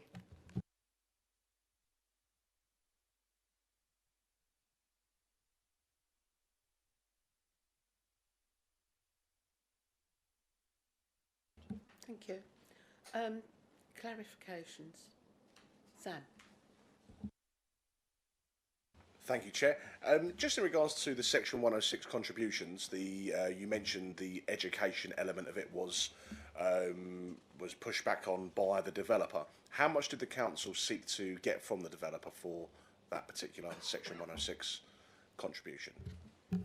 So for the education, primary was 1.3 and secondary was 1.2 million. So is this council satisfied that £2.5 million worth of Section 106 money shouldn't be contributed, or did this council think it should have been? And was it pushed back legally, just so I can understand? Yeah, so it's challenged by a developer. We did engage with the county council, who didn't really provide comments on the pushback. So we appointed an independent reviewer. So the argument is that there is surplus requirements in the borough already for secondary and primary school school places, and they felt that what was being asked was not still compliant. So set out on page 192 of the Officers Committee report, it talks about what was required by the Essex County Council. It refers to a 10-year plan, and it particularly looks at Woodlands Secondary School. We've also highlighted the findings of the independent education assessment. That was the review that was undertaken by an independent reviewer. And yeah, so they felt that the contributions being sought were not still compliant, and our independent reviewer did agree with that position. Just in regards to obviously previous planning applications we've had, obviously this is around the Woodlands area. Obviously these schools do not have additional capacity, so I just want to understand where these facts and figures have come from, whether this is directly from the school itself saying they have additional capacity, or whether this is just an assumption by Essex County Council or whoever. Thank you. It's not an assumption. So, as I say, Essex County Council have their 10-year plan. This runs from 2024 to 2033. Within that evidence, and I have got here a table in front of me actually, there are 7 schools that have been identified, secondary schools in particular. Woodlands being the top as it's the closest to the application site. At the moment, that is at capacity, that particular school, and it has been identified in the 10-year plan to expand that school by 1 form entry in the years 27 to 28. However, the argument is that there's been contributions sought from other developments that already are paying for that extension to that school. And I suppose the argument was about the double counting by Essex County Council. So there are schools within the area which are Basden Lower Academy. This currently has a surplus of 458 places. They've also taken into account Mosbourne, Fobbing and Mosbourne Portside. They are both in Thurrock, so that previously Gablehorn, Hassenbrook, Stamford and Corringham. They've also taken into account Basden Upper Academy, James Hornby, and De La Salle School in the borough, if I pronounce that correctly. So these all have surplus capacity at the moment, and as of January this year, there is a capacity of 1,400 and some. Actually, I've got the figure here somewhere in my notes. So January this year, there are surplus places of 1,480 pupils. So, so I'm going to go on a bit here. So with, you know, Essex don't just look at one school, they look at an area which is Basden South in this instance. Obviously, Essex County Council have a statutory duty to ensure a sufficient school placed across the wider secondary planning area. And they have to consider a 3-mile radius from the site. And as I said, there are 7 secondary schools that have been identified. There is a surplus of 1,480 places as of January this year. Several nearby schools are well under capacity and are able to accommodate additional pupils. In terms of future demand, the assessment estimates that the development would generate at most around 48 secondary age pupils once the development is fully built out, should it be granted planning permission. When this is considered against Essex County Council's own forecast, so that going back to their 10-year plan that I mentioned, the assessment confirms that there is no point in the forecast period to 2030 where there is a shortage of Year 7 places arising in this area. So that should be the answer to your question, so that's sufficient. And just in regards to primary school places as well, so you've mentioned secondary, I get that. What about the capacity for the primary education or the primary schools that are around the local area? Because you can't just assume, I mean, these Year 7s, they start at 1, 2, 3 years old, don't they? They don't just jump straight to 12 years old. So in terms of the capacity for the primary schools, where are we with that, please? Yes, the same exercise was undertaken with primary schools. There are a number of primary schools within the vicinity. So you've got the new Dry Street School, which is Chapel Hill, thank you.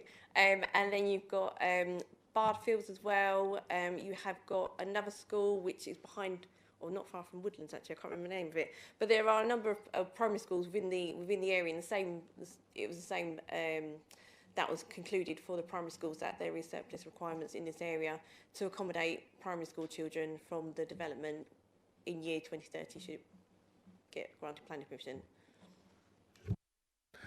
Just in regards to the £2.5 million, if this developer brought this application to the committee a year ago, 2 years ago, 3 years ago, would that £2.5 million been expected before the initial report that was given to the council around the places?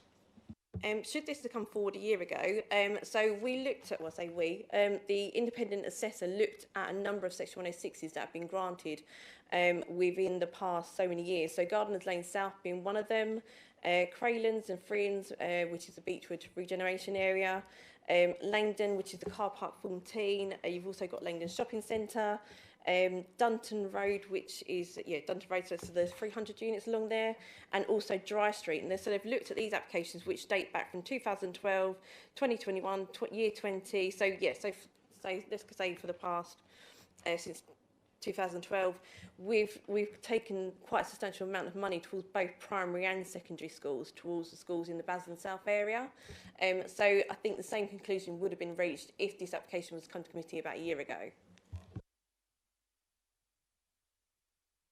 Alex?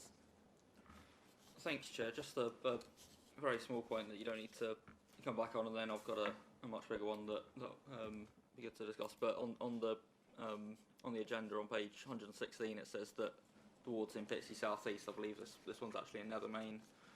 But as I say, that's by the by. I was checking Google Maps earlier, trying to figure out if I was in the right place or not. But onto the Section 106 for education, because I'll be honest, I'm a bit confused and a bit concerned about that, because we as Councillor Janae said, we've had many applications in the past where we've been told the opposite, that there aren't enough school places, and I mean we had one earlier this evening where we got £5 million for education, and this one we're getting nothing. So I'm just a bit concerned, sort of where we're getting the data from on schools, whether and basically what's correct, and also if maybe one for the legal officer, if we were to reject this evening on those grounds, I mean would that hold up on appeal, saying that we asked for Section 106 money to help with education and we didn't receive any? Well, I'll, through you, Chair, I'll ask the planning officer to respond as well. But just in respect of figures, so secondary schools, as you'd expect, are under a duty to maintain a register, maintain a roll of which pupils are on their books in each term, and they do that. Not only are they under a duty to do that, but their funding is partly calculated on the basis of how many pupils they have on their roll, so they've got every incentive to make sure that is an accurate figure. So those are figures that are supplied, and the officer can comment on the details of what the independent review looked at, but there was obviously a forecasting element to the population to 2030. In terms of Section 106 obligations, both as a matter of central government policy and as a matter of law in the Community Infrastructure Levy Regulations 2010, the planning obligation may only constitute a reason for granting planning permission if the obligation is necessary to make the development acceptable in planning terms, directly related to the development, and fairly and reasonably related in scale and kind to the development. So if you require a planning obligation, it has to meet all of those tests, and if it doesn't meet those tests, then the applicant may appeal to the Secretary of State. So you would need to be satisfied that there was evidence before you to show that any obligation to pay more money was necessary and directly related. So you would have to show there was a causal need, that the development was generating a requirement for additional school places or provision within schools, which was in addition to or over and above what is going to be budgeted for from other sources. and then the officer has advised you and will advise you as to whether there is such evidence. Yes, so as Council said, the schools are take account for their enrolment. They feed back to Essex County Council. Essex County Council published a pupil yield factors for the whole of the county. And obviously, in particular, this is Basildon South. The independent reviewer has reviewed those figures and all the evidence that are produced by county, and that includes their 10-year plan, which is meeting the demand for mainstream school places in Essex. And as I said earlier, that plan runs from 2024 to 2023. So that's where the evidence and that's what's reviewed by the independent reviewer. Yeah, thanks. I mean, I'm still a bit confused because as all members know, we've had applications in the past where we've been told, that I think there was one a few weeks ago in Crouch that there was quite a big discussion about school places, and we were told pretty categorically that school places are short in Basildon, and so are we to believe now that going forward we should take it as there's plenty of school places everywhere, because that's what this review is saying?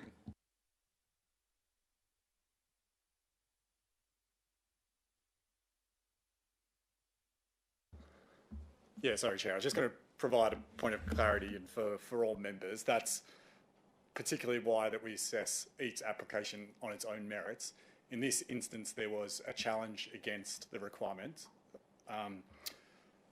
alluding to the fact that there was no evidence to support the need and therefore to justify a financial contribution. Therefore, we sought independent advice as to whether that was correct. That's come back and said, yes, we agree that there is adequate space within the 7 schools within the vicinity, as well as the primary schools, as Councillor Janae mentioned, and therefore there wouldn't be a justifiable reason to ask for the monetary contribution for this particular scheme. That doesn't necessarily apply to all other schemes within the borough. That's where we would undertake an assessment on each in particular application's merits.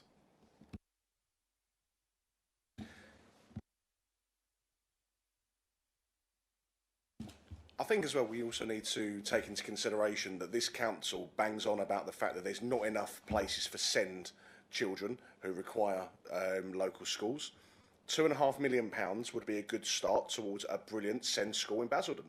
So the fact is that this developer has jumped out of the water and said, oh no, we're not going to give you the £2.5 million, we don't think we should, when actually the leader of this council keeps telling us that we need more SEND provision and we need more SEND schools. So why are we not pushing these developers to give us that £2.5 million so we can create an amazing SEND school in Basildon? That's what we need.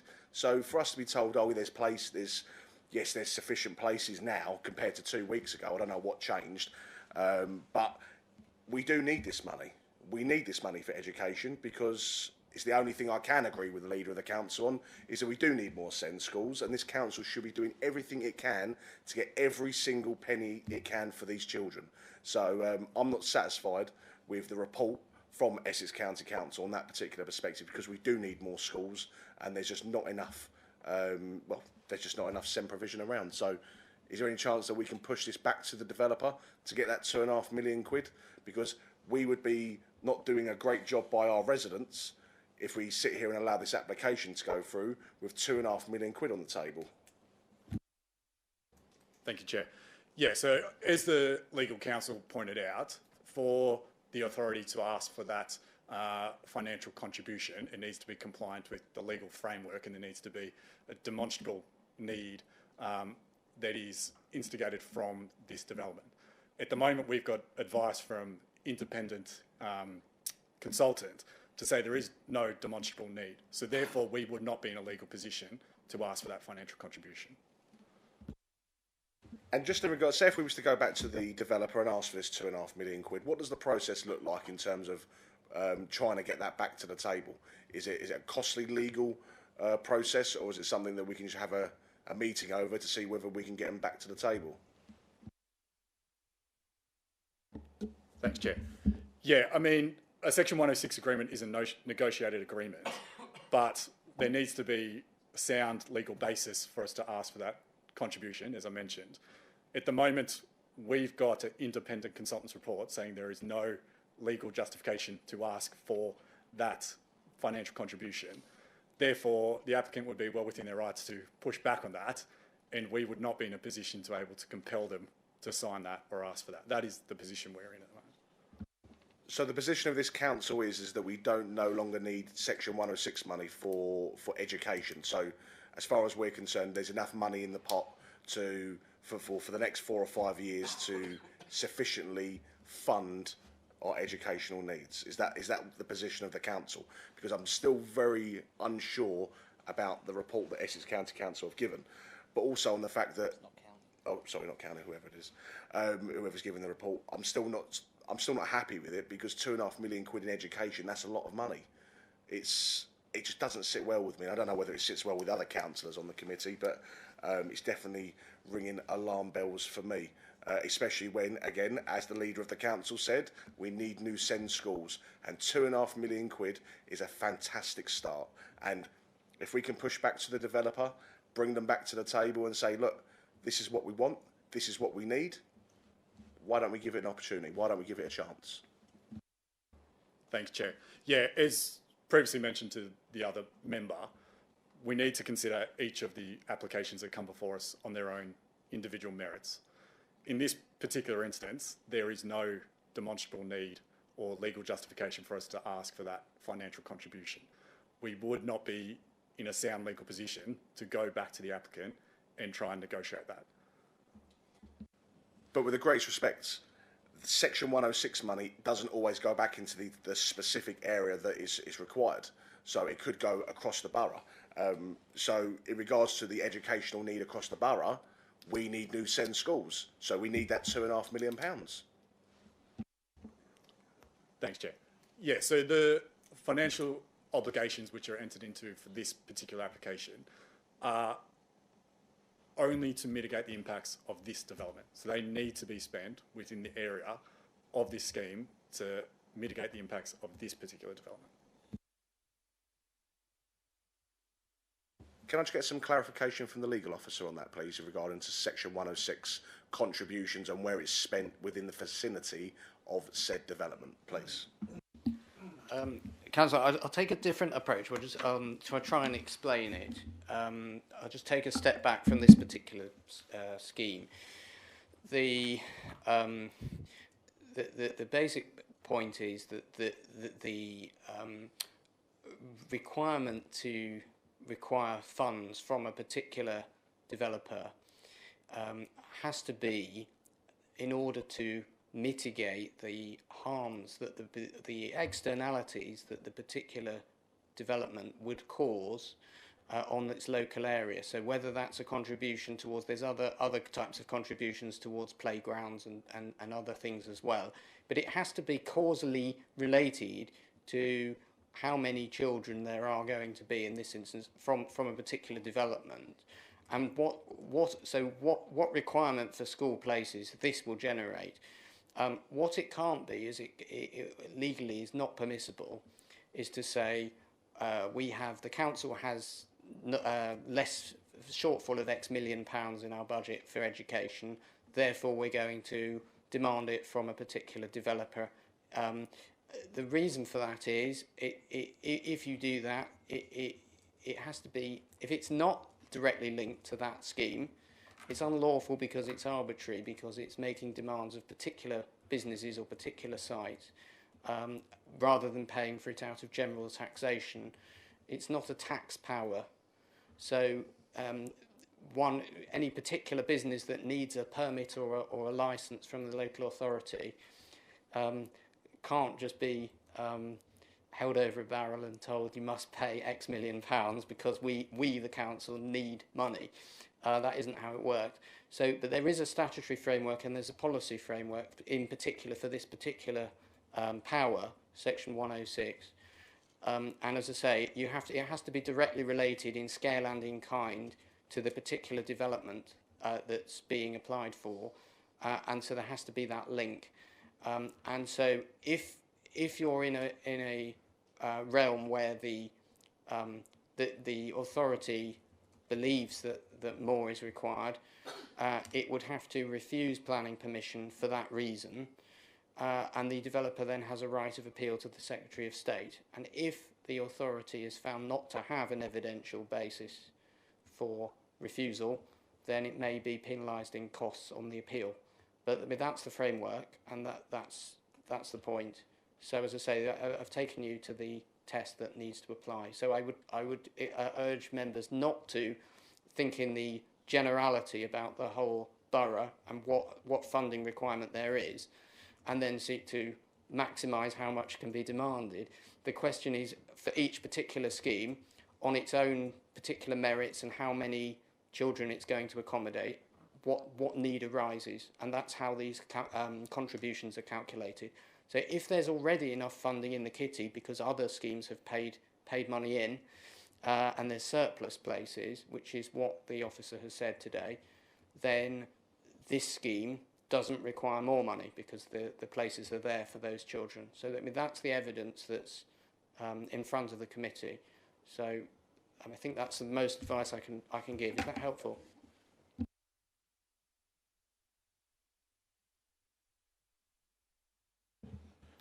Thank you, Chair. Yeah, unfortunately, I agree with what you're saying. An independent person has made that assessment, and therefore it went to appeal.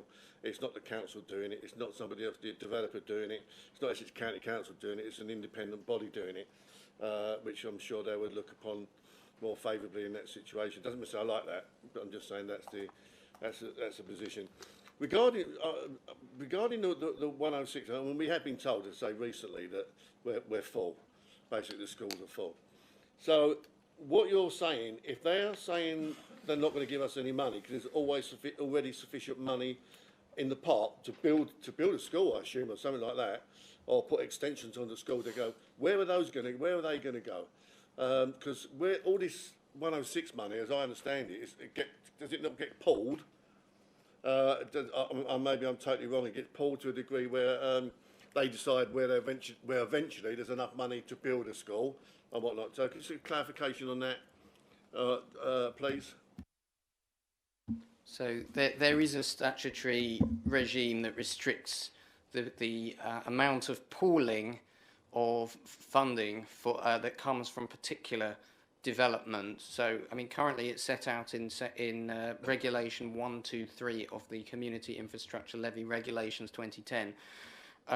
So there's a general point that if pooling is permitted at all, then there can be no more than 5 planning obligations which can be pulled together for that type of infrastructure.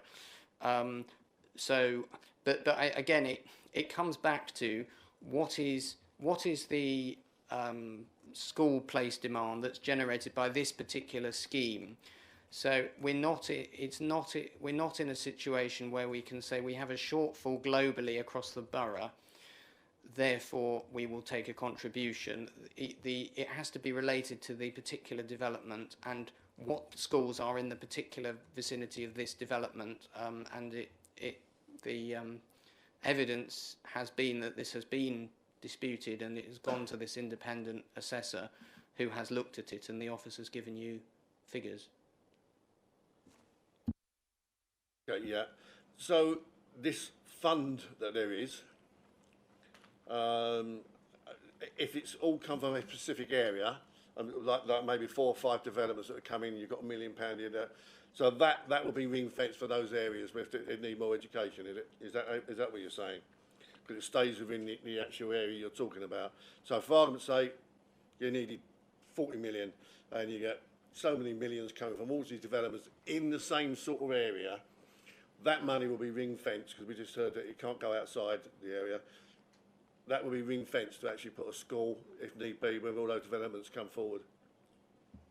Well, I'm afraid I'm not familiar with the details of other permissions in this area and which ones, if any, are giving contributions that would otherwise have to be provided by this particular scheme. So I don't know whether the officers are able to comment on that. But in principle, the exercise is, as I say, is you look to what is this particular proposal going to need, and then you look to see whether those needs can be accommodated without taking additional funding or not. But I'm afraid I don't know the specifics. just one final point on it. It almost seems to me that the residents that will be going into there and the school are going to be penalised because there's already enough money in another pot. And that's the way it comes across to me. They don't need the money because there's always sufficient money, but they do need the money where we're actually talking about. You know, these schools that we've been told so many times are packed. You know, they're packed so much that they actually start going over to the Billericay areas as well, which we also know. So we are only looking at Basildon South. So I know you've referred to other applications this evening from committees a couple of weeks ago. That was Wash Road, so that was Noak Bridge area. We are just looking at Basildon South, and I've referred to schools in that area. Earlier, Council referred to the seal, 123 seal about the pooling and there being 5 applications. I read out earlier there are Section 106 that have been signed, developments that are underway. One being Gardens Lane South. This seeks a provision of land as well as financial contributions for primary school. There's Craylands, which is Beechwood, that's primary school. There's financial contributions out there. There's Langdon, which is car park 14 and 14B. There's sort of secondary contribution there. Langdon Shopping Centre, we've also sought contributions there for primary and secondary school. Dunton Road, so there's primary and secondary school contributions.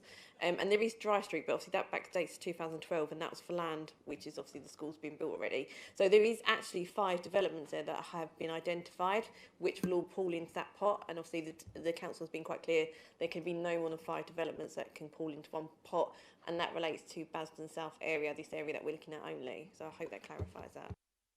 Yeah, that's my point. It's almost as if they're being penalised because there's already 5 areas that have got the funding already to do, and some of those areas are an awful long way from where these houses are going to be built, to be honest. Again, we have to rely on the reports from Essex County Council on education because they're given to us, and the same as on highways. And I know we've all got bones of contentions about it, but what do you do? Thank you. Just make one observation, if you don't mind. It's been commented to me, my eyes aren't as good as they used to be, and this is for all officers that have been putting up a report tonight.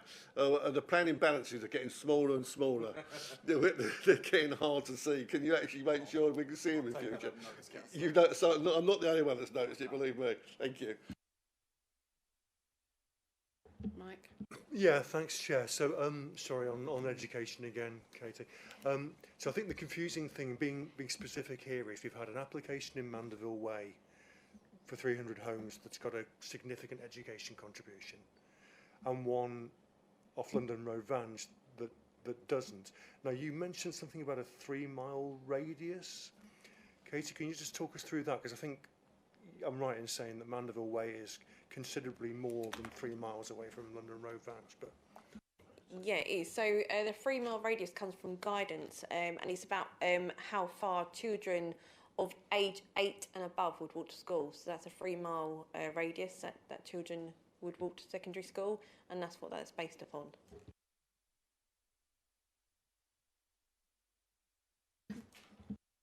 Thank you. Just in regards to the 5 pooled applications and the amount of Section 106 education money that you've... I know you're saying you've got to bring 5 together. What is the total of that Section 106 educational money? Because if you're going to tell me it's anything under £2.5 million, well, I'm going to have something to say about that. I don't actually have a calculator on me right now, but I can read them out again, the monies that are being sought. So Gardeners Lane South, 2.2 million. Freelands Beechwood, which is over 12,000. Langdon, which is over 23,000. Langdon Shopping Centre, which is 1.1 million, so over the 2.5 million.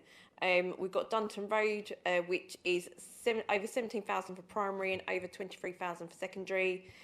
Dry Street, I'm not going to go into that because it's already been built out, etc. So we can clearly see that it's over 2.5 million that has been sought for those developments.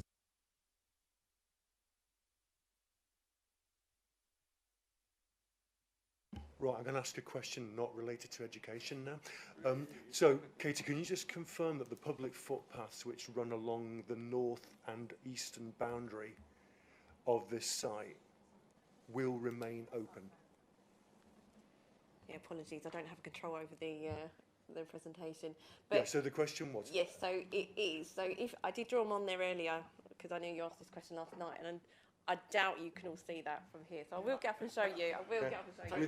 With my new glasses, I can see. Mic as well. Councillor Baker, can you turn your mic off, please? Yes, so I have drawn on here these highlighted yellow routes. So there's a public right-of-way to the north along the northern boundary. This is outside the application site, by the way. So it travels up here towards the golf club, and then you've got one here along the eastern boundary, which does fall within the application site. So it travels up here, crosses along here, up towards through this site, local wildlife site here, up to the golf course. These will remain untouched and remain as public rights-of-way through the application site. Just one question from me, Katie. I did ask last night about the surface water being unacceptable, and you was going to come back to me this evening, please. So I have got Anglian Water comments in front of me. So they didn't raise an objection. I think at some point the developer has consulted with Anglian Water themselves. And I think they've obviously discussed foul drainage as well as surface water drainage. So Anglian Water just raised, they haven't raised an objection to the application. I just said there is enough capacity for the within the catchment of Pitsea Water Recycling Centre, but they have referred to the strategies that have been provided. So in particular talks about used water network and surface water disposal, where it's talked about what they've been shown previously hasn't come forward as part of the applications, and that they're concerned that there will be an issue later on down the line with regards to unacceptable due to so basically what's been provided is inconsistent with what they've seen previously, and they have concerns that there may be a risk of flooding. So to mitigate against this, we have imposed condition 14. No, not 14. What one is it?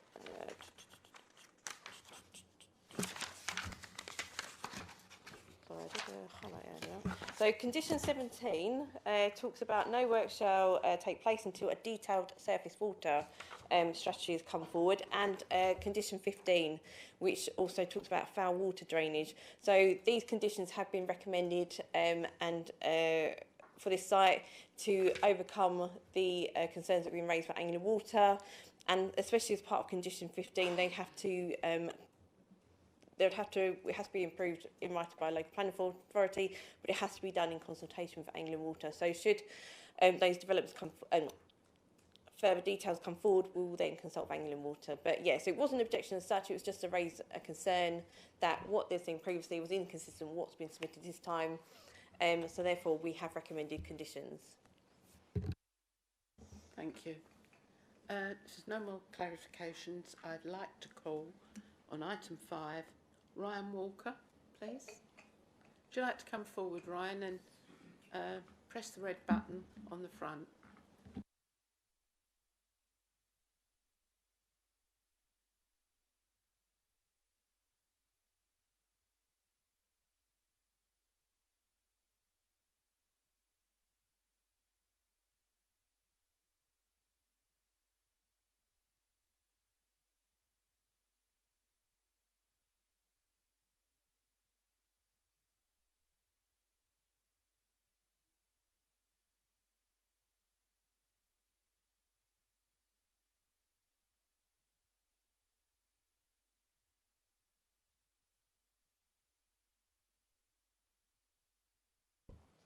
Hopefully you can hear me okay. Yeah. Chair, members of the committee, I speak tonight as agent in strong support of this outline planning application. The proposal has been jointly shaped by both the applicant and Basildon Borough Council officers over the course of 18 months. During that period, the applicant has worked carefully to create a development that will help Basildon achieve a number of its corporate plan objectives, including the creation of high-quality new homes centred around attractive green spaces where healthier, happier and safer communities can flourish. The proposed development will deliver up to 300 new homes, 150 of which will be affordable, representing 50% of the provision. This will make a meaningful contribution to reducing the local housing waiting list, which currently exceeds over 3,000 local families. With the Council having only 1.96 years housing and land supply and a housing delivery test of 46%, it is clear that a brownfield-only approach will not solve Basildon's problems. I'm aware members know these statistics, so I'm not wanting to focus on them. Instead, we want to work with you to help address this critical issue and give local people the chance of somewhere to proudly call home. We appreciate that members must make a careful decision when determining any application on the Green Belt, and we fully support this approach. This is why sites containing previously developed land that are well contained, are well served by sustainable transport options, must be prioritised if the Council excuse me, is to tackle this acute housing shortage. Indeed, the Council's own 2025 Greenbelt study found this site to be one of only 3 sites across the whole of the borough that would be considered as Greybelt land. The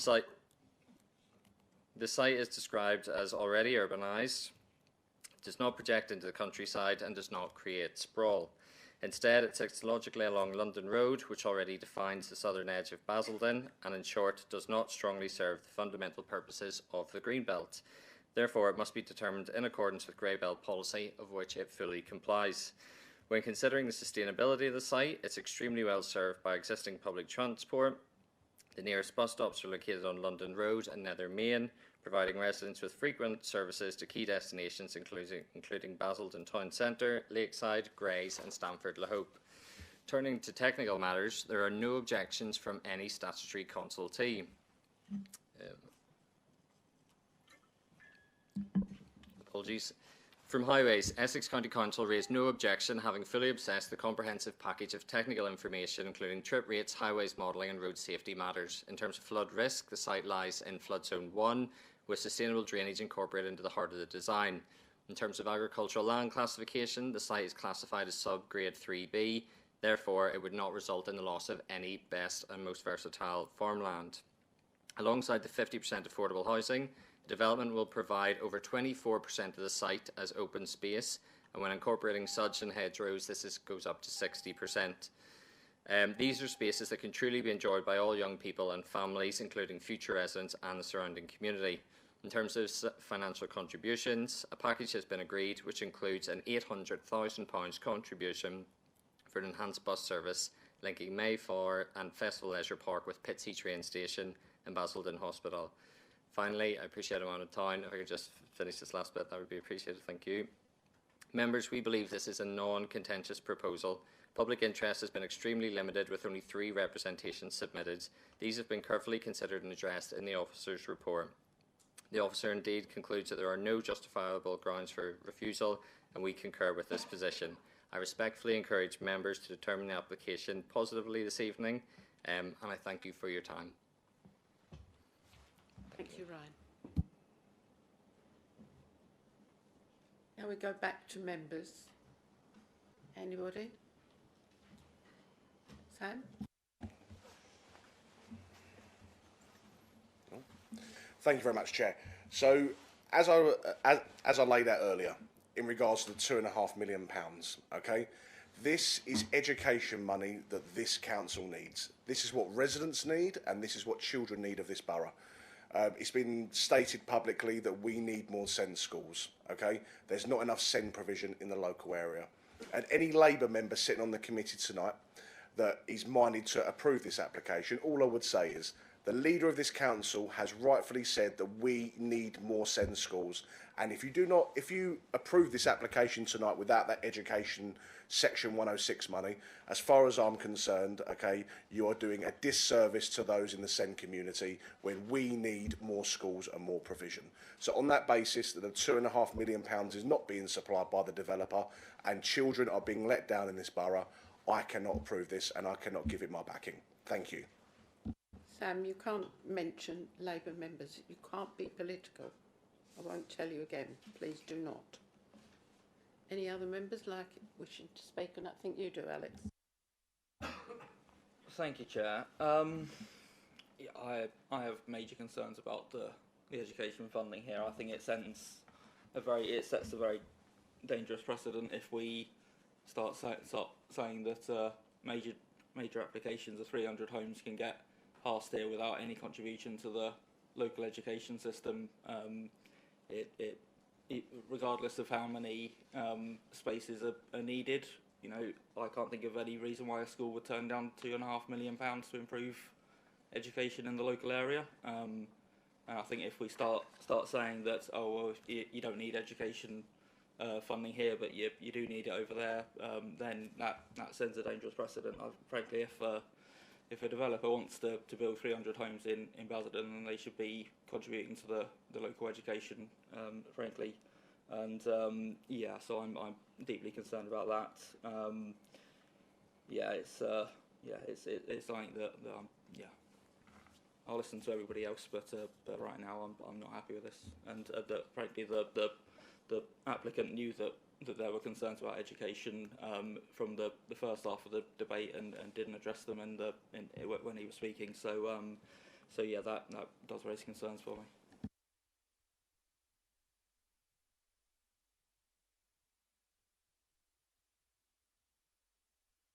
I believe I know the answer to this. I'm assuming that when the council appointed that someone, that's been picked up by somebody else rather than the council's building. When they had the independent body come in and do the assessment, who picks up the bill for that? It actually comes. Oh, sorry, do you want to turn your mic off? The money for that has been paid out of the planning performance agreement. So we have a PPA with the developer, and they've paid quite a bit of money for the PPA, and it's a working collaboration between us and them. So the money has come out of that budget to pay for the independent reviewer. Yeah, so just to clarify, that doesn't come out of general council funds. It is paid by the developer through the PPA agreements, and we use those funds to pay for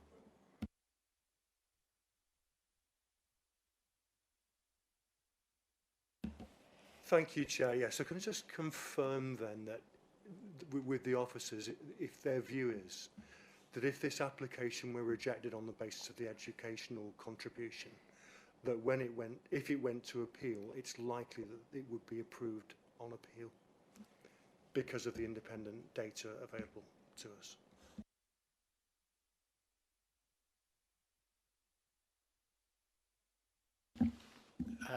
Well, on the basis of the evidence you've received this evening, that is what the independent assessment has found.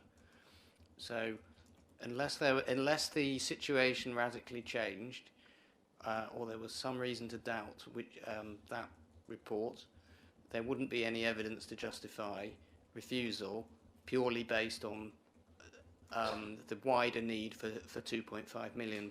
But again, I've hopefully made the point that the legal obligation is to look at what this development is causing by way of externalities, so costs on the community, and you are entitled to require that it pay for those through a 106 agreement. So in terms of SEND provision, it would be for or special schools, it would be for the percentage of children. Excuse me. Did you say special schools? Yes, it would be if there's if you were asking for a contribution towards building a new specialist school, for instance, you would need to. It wouldn't be right to look at the need across the whole borough and the shortfall across the whole borough and say we're going to make this developer pay X amount of money. What you have to do is you have to look at what number of children living on this estate would require that particular type of provision in the school. So you'd have to do a calculation, and it might be one child or two children. But then that would be the exercise you'd have to go down.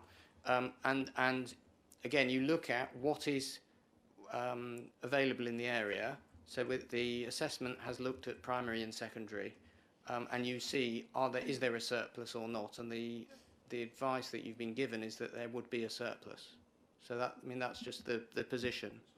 Where that's as far as I can go, I think. Your question, Kevin? Oh, sorry, Mike. Sorry, Mike. I know you're used to me talking all the time.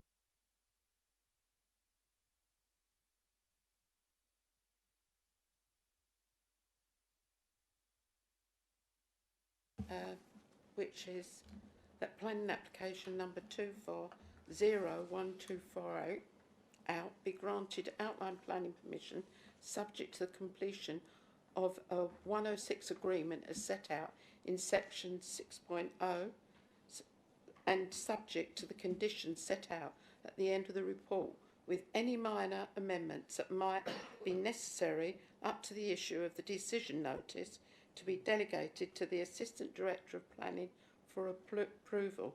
All those in favour, please show.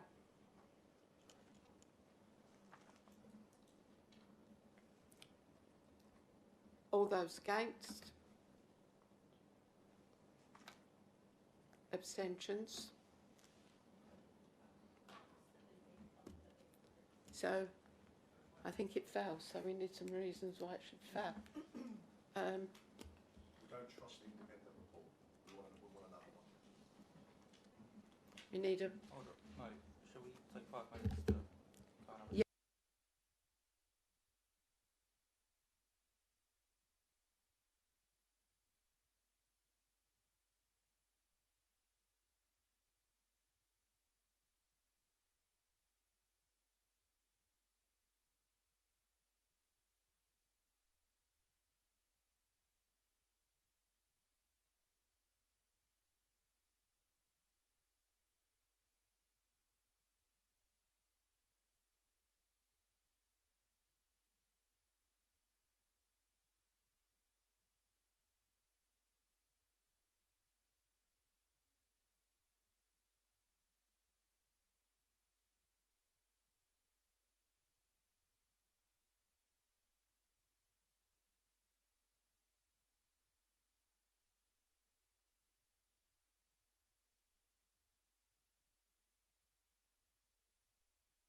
Now we're all back seated. I'm going to pass this over to legal to explain how we've left it, and then I shall pass it over to Councillor Harrison. Okay?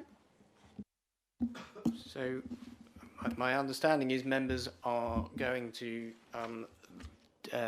defer this matter to this item on the agenda to the next meeting, at which point they will provide their reasons for refusal. If I've understood that correctly. No. We are proposing to defer this based on the accuracy of the information. We would like to. I'm sure there's a seconder on the committee here. The £2.5 million is not. We don't agree that it should be left behind. So we'd like to defer this application on the basis that we'd like to get a further report. No. No. Refusal. We've had this. We had this like with the last. Remember the last one where it was deferral. No, we refused this application, and the vote is that we refused it, and the vote would be what it was, as you remember rightly last time. We don't. So that's what it is. We had this argument last time. We're not going to go down the same avenue. We refused the planning application. The consequences of that is that it comes back again at the next planning meeting, in its entirety for us to go over the planning application again. And if we still vote against it, then we go into the part where we've actually, these are the reasons why you're refused it, and either that gets passed or failed. That's it. But we are not deferring this. We have voted against this application, and the consequences of that, it gets deferred to the next meeting. There is a difference there. Alex, will you give the reason? Yeah, thank you, Chair. Why we're refusing it? I'm happy to propose the refusal on grounds of lack of education contribution in the Section 106.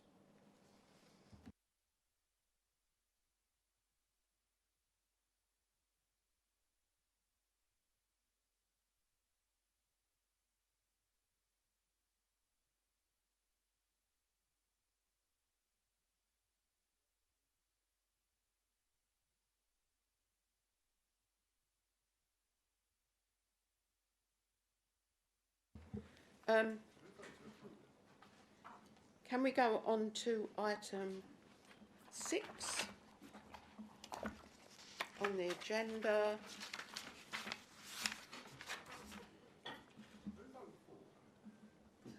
Which is planning application number 25013224, replacement of previous 2 3-storey buildings and construction of a new 3-storey residential building providing a total of 32 apartments and associated access parking. Refuse, drainage, landscaping and other infrastructure works at Reeds 66 Langdon Road, Billericay, Essex. And I think that's you, Blythe. Good evening. Hi.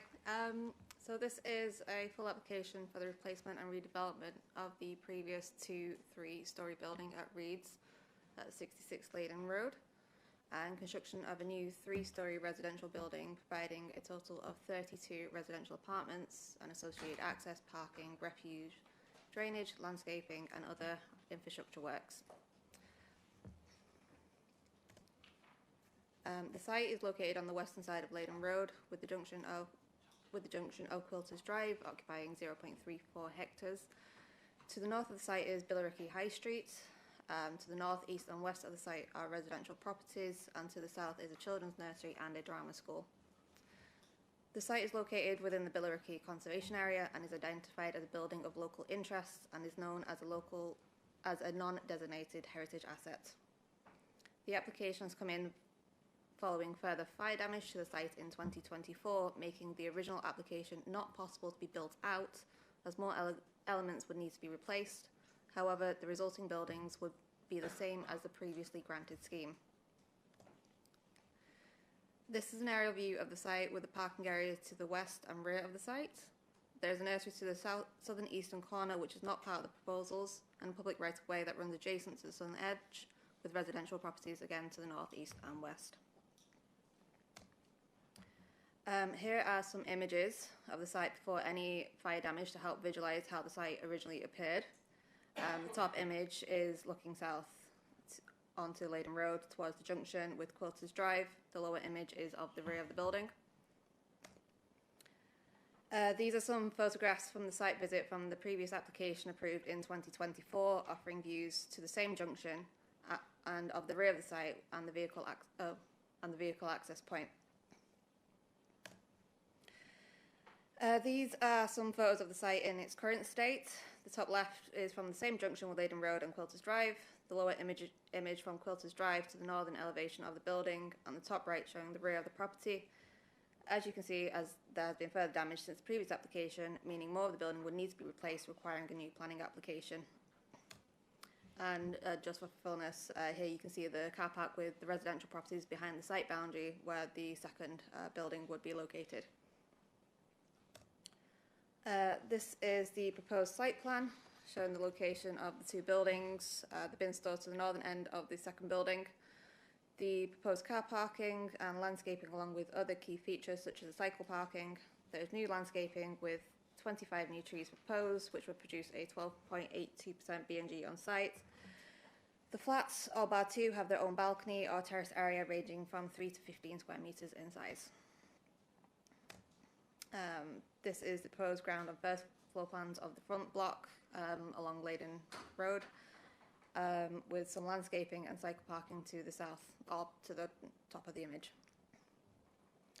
Each of these units meets nationally described space standards as well. This is the proposed second floor and roof plans of the building.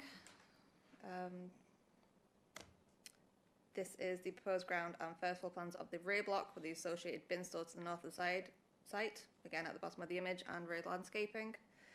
And again, the proposed second floor and roof plans. Here are some images of the front block, which will be rebuilt and extending facing Quilters Drive and Leyden Road. There is proposed screening on terraces towards the nursery's play space, again, which is at the southern end of the site, which remains the same as the previous application. And again, showing the elevation from the car park. This is the proposed rear block, showing the elevations from the car park, the below image, and to the western boundary, the top image. The proposed rear block is the same as previously approved in 2024 and will be 3 stories in height. And the proposed elevations facing Quilters Drive and the southern boundary. There are some CGI images from the front block of how it would look as it is built out. And again. And some CGI images of the rear block, again, the same as previously approved in 2024. In terms of consultations, 72 properties were notified together with site and press notices. The consultation exercise generated 15 objections and 5 letters of support responses. A summary of the objections are listed on page 239 of the Agenda Pack. Moving on to the key issues slide. Here before you are the key issues which have been considered and have been outlined in the committee reports. The principle of development, where this remains largely the same as the previous application, which was accepted by committee. The site is within a sustainable location with good links to transport networks and a short walk from Billericay train station and bus routes.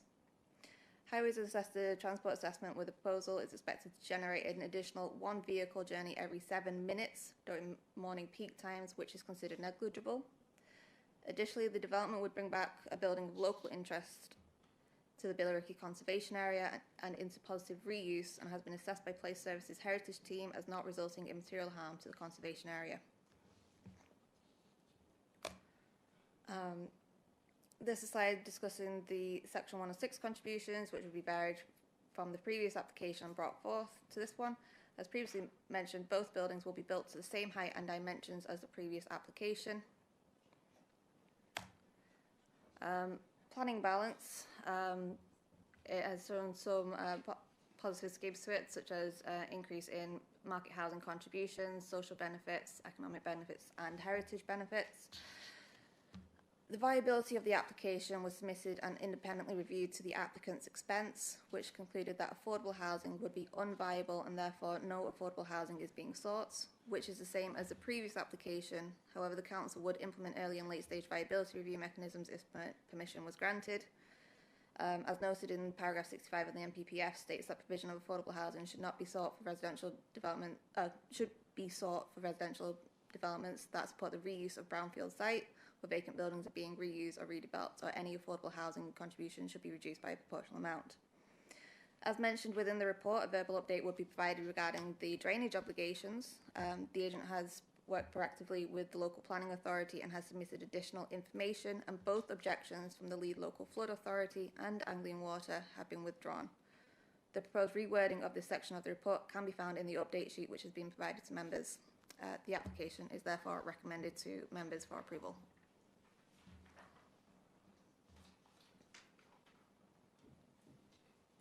Thank you, Blythe. Clarifications. Anybody? Kevin. First of all, I can read that. So that's quite clear. Yeah, just my page is 37, but it's 5.13.2. Can you just clarify that a bit about me for me, please? Sorry, which page? Well, I've got it on here as number 37, but it's 5.13.2.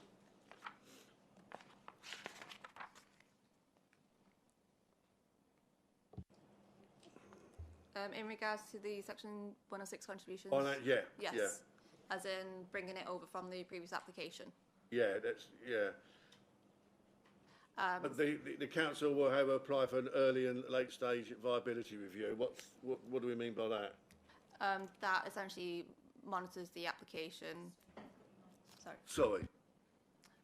Essentially monitors the application to ensure that the application still stays within its own viability, in a sense. So it would not be able to provide any affordable housing.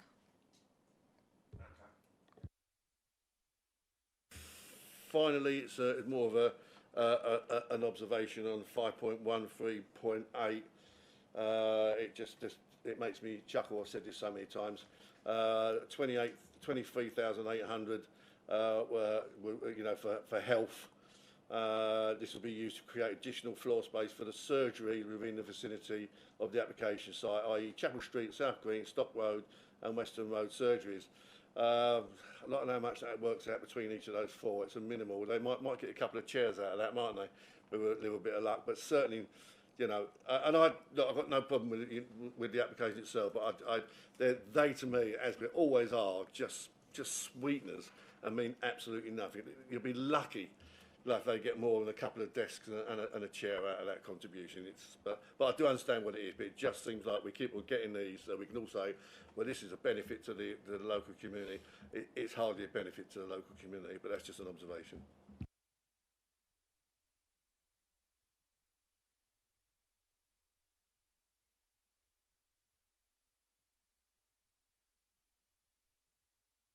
On the report, it was.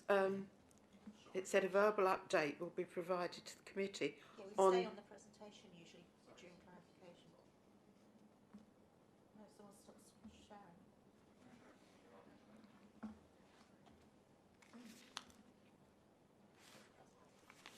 Yeah, okay. Yes, objection to the lack of evidence confirming the surface water again, and it said that it will be provided an update at the committee.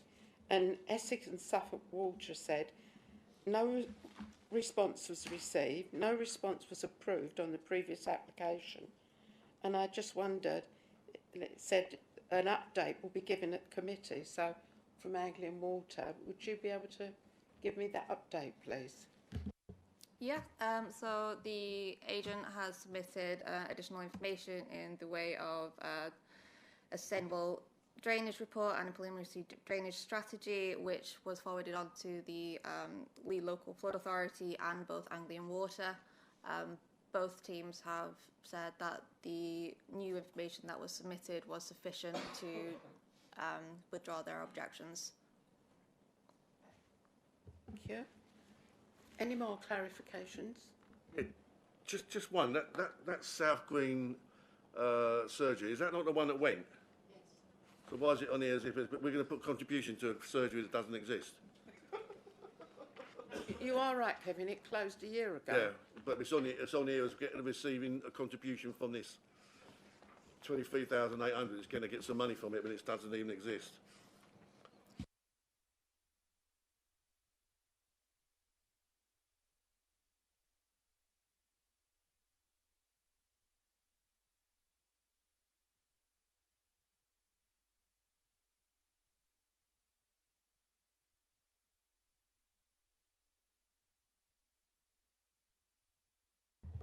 In regards to that, that was still part of the contributions which were requested. What I'm saying is, it says it's to go to the vicinity of the application site for them, for supporting the population rise. There is no South Green. Councillor Blake, yeah, you're correct. So that should, yeah, that was an error. So it would be the remaining surgeries that the contribution would go towards. Need to get that correct, because the patients from the South Green surgery now have to go to somewhere along the High Street or Chapel Street, somewhere like that. So will that contribution be given to them? I think we should chuck it out until we find out exactly where that money's going.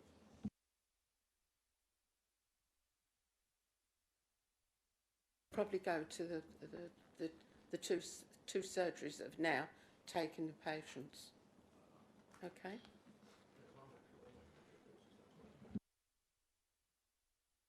Alex?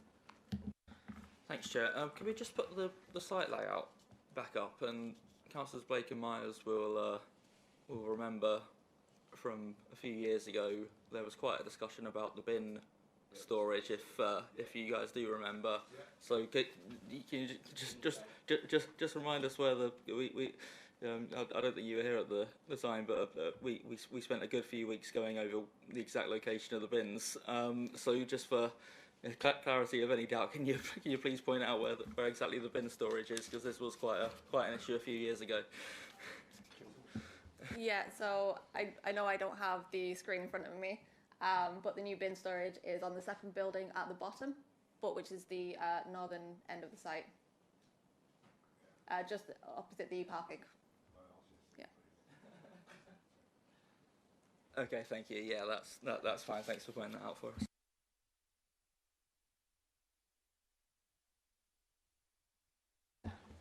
Thank you, Chair. We might as well go back to education again.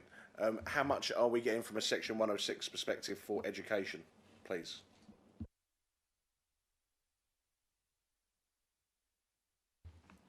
So in regards to education, Essex County Council had requested Section 106 contributions of 73,620 for primary school and 67,505 for secondary education.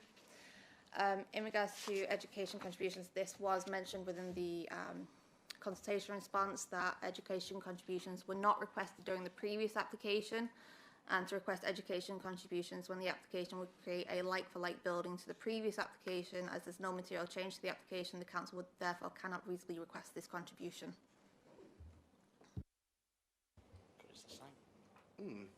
I understand that. However, when the Greenbelt law changes or then becomes Greybelt, all of a sudden applications that went through 3 or 4 years ago, you now can't take into consideration the same perspective. So in regards to education, why can we not start asking for money now just because one a number of years ago went through? What is the legislation on that? Maybe the legal officer can offer some guidance on that, please. Thank you. So, as I advised before, the legal test is a contribution necessary to make the development acceptable in planning terms. Is it fairly related in scale and kind to the development? So that's the test. This council is under a duty to act consistently between applications, which means in practical terms the following. First of all, one would expect that it would decide applications for very similar development in the same way on the same site unless one of the three following circumstances applies. The first would be if the policy, either the local plan policy or national policy framework, has changed. The second set of circumstances would be if the factual circumstances have changed. So, for instance,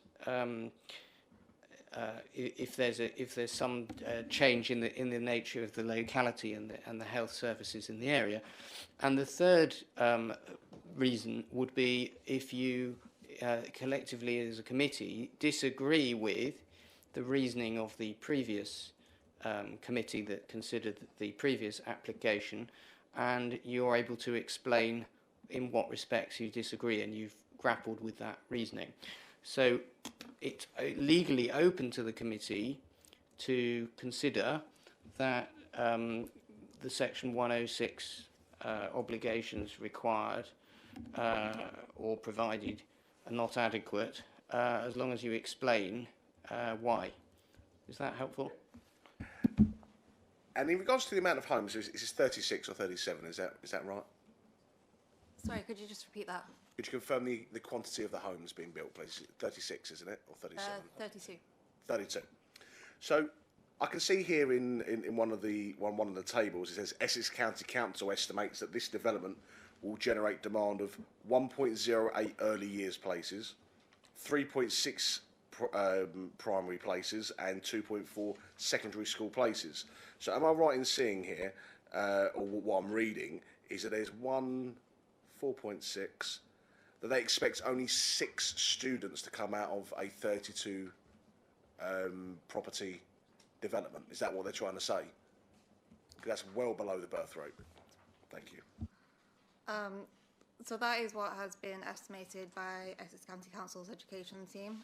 In regards to the amount of bedrooms created per unit, there is 8 one-beds and 24 two-bedroom units. In regards to the exact calculation, I don't work for Essex Education Department, so I can't say on the exact calculation on that one. But that is quite consistent with how they have generated on other schemes of similar sizes of one-beds and two-beds.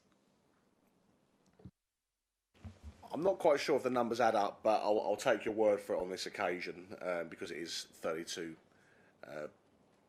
homes of 1 and 2 bedrooms, but it seems a little bit low to me. I know the birth rate's low, but I don't think it's that low. My opinion, of course.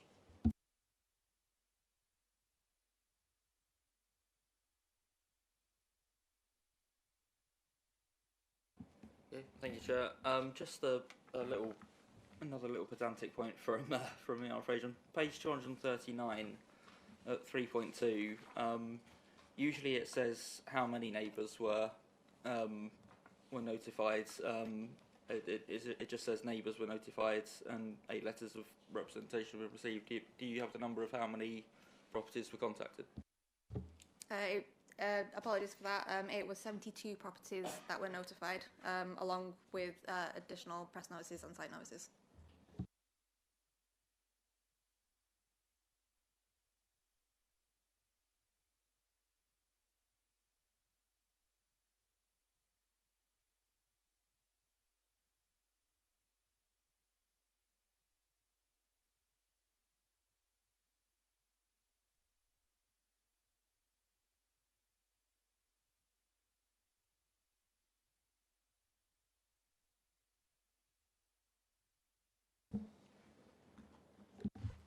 Thank you, councillors, and good evening. I'm going to speak quite quickly, so hopefully you'll keep up, because I've been adding a few more points tonight to hopefully be able to respond to some of your points.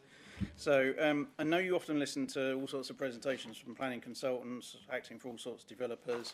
However, for context on this occasion, I was born in Basildon. I went to school in Billericay. I went to church in Billericay, joined many a fair at Sun Corner, and I know this site best when it was a bar called Quilters, and we won't dwell on that any longer.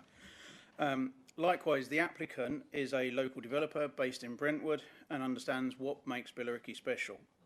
That's why they propose a traditional design here, using quality materials that fit the Billericay standard. The Brodie Group are in the business of building. They are builders, not land bankers, and they want to deliver this proposal. They've got a track record of delivering planning permissions, such as their recent conservation-led developments at the Signal Yard and Marconi Radio Factory in Chelmsford. I have written to each of you, and thank you for bearing with me for that, with the background to this application as to why we're here back in front of you, essentially with exactly the same proposal. I included some photos with that email of the very distressed state of the site following the second fire, and we know that a lot of local residents and neighbours are keen for the site to be redeveloped. In short, the council has already granted permission for what is now proposed. And I note the discussion regarding the education contribution. I was doing some quick maths. That roughly works out as 0.2 pupils per flat. These are small flats. On a normal, I'm not an education expert, but on a normal housing development, it's only 0.4. So it is comparable. When it comes to development, it's only right that brownfield sites are a priority for new homes. At a time when the Greenbelt is under pressure, we ask for your permission to make the most of this disused brownfield site. The proposal is a residential use in a residential area. In that regard, it's more in keeping than the previous use. Over the years, we've worked very hard with officers and neighbours to get the proposal right. We've done the right thing. We've listened to feedback that we've received. In refining the first application, the number of homes proposed was reduced and the number of car parking spaces was increased in response to that feedback. Although the site's a stone's throw from the town centre, the scheme again includes one-to-one parking. Every home will have a dedicated car parking space with extra spaces for visitors. Perhaps the most telling comment is that the adjacent resident at number 1 Quilters Drive fully supports this proposal, including the location of the bin store. Billericay is an aspirational town, but the lack of small starter homes means that young people have to look elsewhere, to move away to make their dreams of home ownership come true. This proposal will provide homes, will help young people to make their first step on the housing ladder and stay in the town they call home. I've got a couple more points very briefly. The applicants gained nothing from this coming back with this second application. They've endured a year of delay and additional cost in being able to seek to deliver the proposal. The proposal represents the means to addressing the currently very distressed state of the site and a golden opportunity to revitalise a disused former nightclub that currently provides no value to the community. It's time to prioritise brownfield, to grant permission again and to deliver much needed new homes. We trust you will take this opportunity tonight and vote to approve the proposal again. Thank you. Thank you, Jonathan.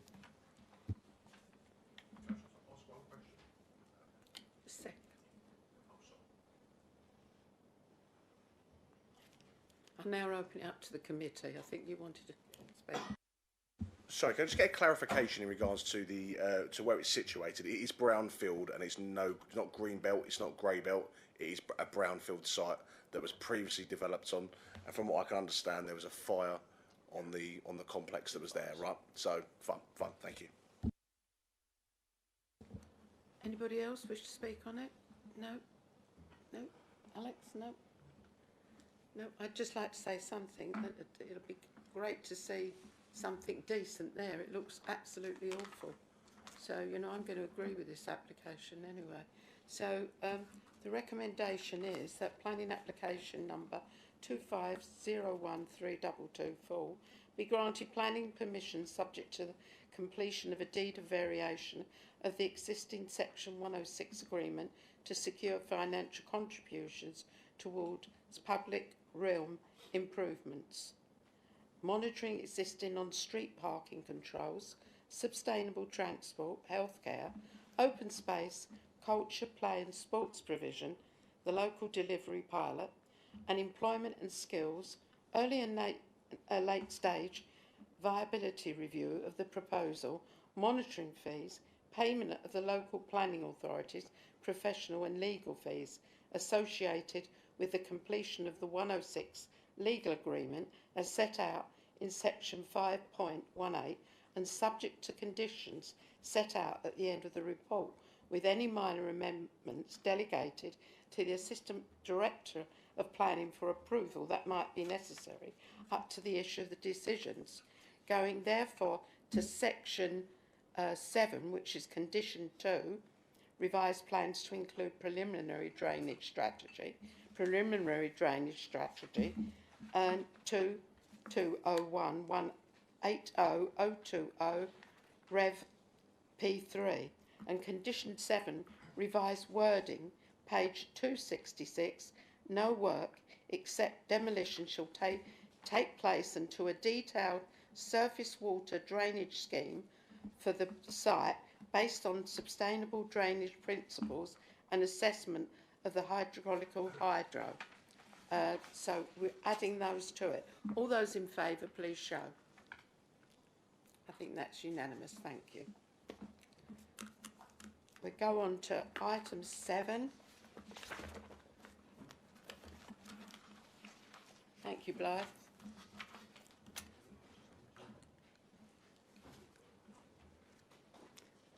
Planning application 25000470 outline demolition of all existing building structures and hard standing, and outline planning application, all matters reserved except for means of access for up to 45 residential dwellings, use class C3, with open space and associated infrastructure, including main vehicular access point from London Road, A129, at land to the rear of 176 London Road, Wickford. I think that's you again, James. Thank you.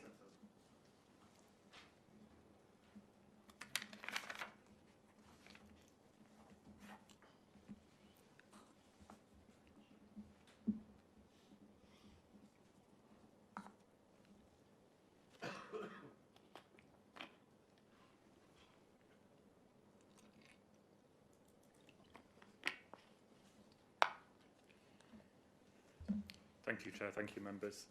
So yes, this evening I'm presenting application 2500470 out, which seeks outline permission for up to 45 dwellings on land to the north of London Road, Wickford. The proposal includes the demolition of 176 London Road, along with the existing stables and associated facilities to the rear, in order to facilitate the development. The site location plan is shown on screen. This includes 176 London Road, part of the garden area of 168 London Road, and the land and buildings associated with the site's current use. This aerial view demonstrates that the site is bound by woodland to the north, east and west, with existing residential dwellings to the south. The site itself is largely flat and comprises horse paddocks, stables and associated hard standing. These images provide further context, showing the relationship with surrounding dwellings to the north of London Road, alongside the existing horse stables, exercise area and associated grassland paddocks.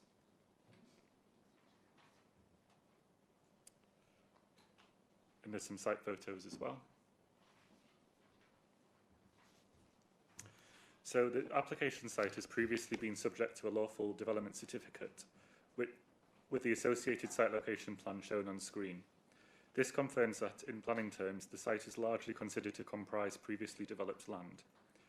While the paddock areas are not visibly developed in the sense of containing structures or hard standing, they are nevertheless considered previously developed due to their established use for horse paddocks and associated training and exercise. However, it is acknowledged that the proposed development would introduce built form and significantly alter the site's character and openness. As such, the proposal is not considered acceptable purely on the basis of developing previously developed land, as set out in the report. The site lies within land identified as Greybelt in Basildon's 2025 Greenbelt Assessment, which is shown on screen, this parcel. This is due to it being enclosed by existing development associated with Wickford on 3 sides, with previously approved development to the north and onward to the River Crouch, further limiting potential for expansion. Recent approvals within this Greenbelt parcel include the redevelopment of the Alpha Garden Centre to the west, and development in this location would not result in the coalescence of settlements, nor would it harm the setting of any historic towns. The scheme would also meet the Golden Rules requirements. This slide highlights recently approved development to the north, south and west of the site. These demonstrate similar forms of development and indicate that the proposal would integrate appropriately with the suburban plotlands character of this part of Wickford. The proposed site plan shows a layout consistent with nearby developments with access taken from London Road. The parameter plans indicate a density of approximately 35.7 dwellings per hectare across the residential areas, which equates to 45 dwellings as demonstrated within the illustrative master plan. The master plan confirms that all woodland will be retained, with a buffer maintained to the north and all protected trees retained. A landscaping scheme will be secured to provide replacement tree planting and a high-quality landscape framework. This slide illustrates the proposed green infrastructure network. Approximately 35% of the site is allocated to green infrastructure and landscaping, including indicative areas for play provision, tree planting and woodland walking routes. Access is proposed from London Road and incorporates a continuous footway design, prioritising pedestrians and cyclists whilst ensuring safe vehicle access. Supporting documentation demonstrate that the access arrangement can accommodate refuse vehicles and emergency vehicles. A buffer of approximately 5 metres on either side of the access road will be landscaped, including tree planting, to help mitigate impacts on neighbouring occupiers from occasional traffic and pedestrian activity. Boundary treatments will be secured at the reserved matters stage. Additionally, a road safety audit has been completed and found adjacent driveways to the site will function appropriately. The access arrangements have been robustly assessed through a transport assessment, which includes forecast traffic growth to 2030 and takes account of committed developments including Bell Farm and the Alpha Garden Centre schemes. This slide presents the development as having 5 distinct character areas within the site, alongside indicative housing types and design styles, as well as the woodland walkway adjacent to the protected woodland to the east. While detailed design is not for determination at this stage, high-quality design and landscaping are secured through a robust design code that has been thoroughly reviewed by the Council's urban design officers. The key issues relate to the site's greenbelt designation and its immediate landscape impacts. As set out in the officer's report, the site meets the definition of grey belt and would not result in a material impact on the wider landscape setting or suburban character. All existing woodland will be retained, and all of the other considerations on the screen have been fully assessed within the published officer's report. Planning obligations have been secured as outlined, including 50% affordable housing and contributions towards healthcare, open space, indoor and outdoor sports provision, bus infrastructure improvements, and apprenticeship funding. As it says on the screen, Essex County Council confirmed that they are not seeking education contributions on this scheme. As no contributions are requested, none can be sought, and Essex County Council have suggested a review mechanism, but such a mechanism is not considered to meet the legal requirements of SIL regulations. Apologies that this is quite small font. If there's anything you can't see and you'd like me to read out, I can do, but it sets out the positive and negative planning balance. In the overall planning balance, substantial weight is attributed to the delivery of housing, including affordable housing, with a scheme anticipated to deliver up to 45 dwellings. Moderate weight is given to economic benefits, as well as the provision of public open space and play areas and enhanced green connectivity and biodiversity provision. Moderate weight is applied against the scheme due to the change in local landscape character, and limited weight to the loss of some low-quality trees and some medium quality that are going to be re-provided in the site through mitigation. The recommendation before members is therefore to approve the scheme, and I'd be happy to take any clarifications. Thank you. Thank you, James. Any clarifications on this? Anybody? Sam? You know, the question's coming. Did we ask for any education money? Thank you. So yes, we consulted Essex County Council and they came back to us and said they wouldn't be seeking contributions on this scheme. I did go back to them in March 2026 to ask for an updated position, and they just repeated their original position on this case. How much would we have asked for, please? I have that in the report. Let me just find that.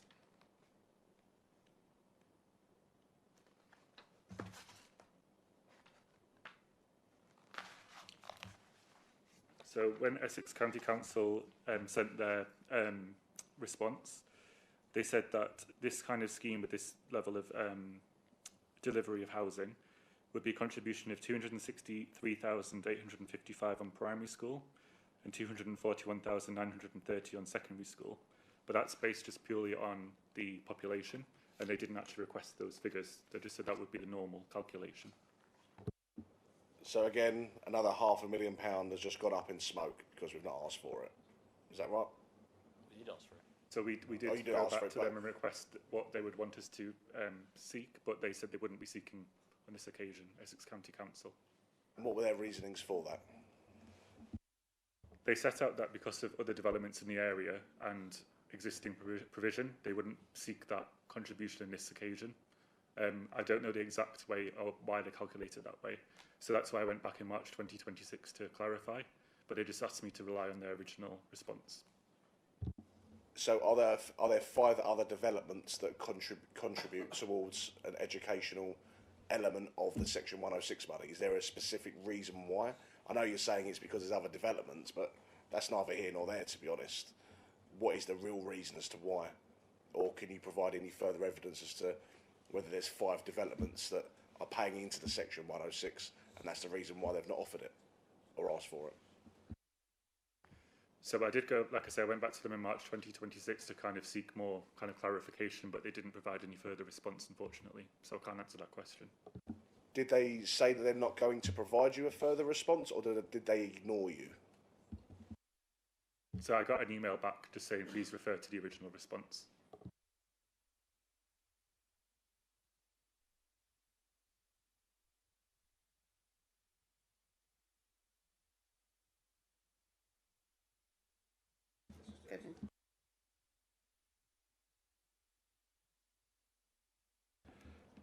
Thank you. Yeah, 5.713. As the application is submitted in outline, the precise location, layout and detailed mix of affordable housing within the site will be determined at reserved matters stage. All I want to say, the people of Scrub Rise, Foxley Close and Greenfields and Greenfields Close, then they really want to have a look at that because they just had some stuff coming through them with the planning permission that was granted over at the Fifth Lane Scrub Rise area. Now the devil is in the detail, believe me. So hopefully they'll all look at that and come to a conclusion themselves as to what they should be doing. Thank you.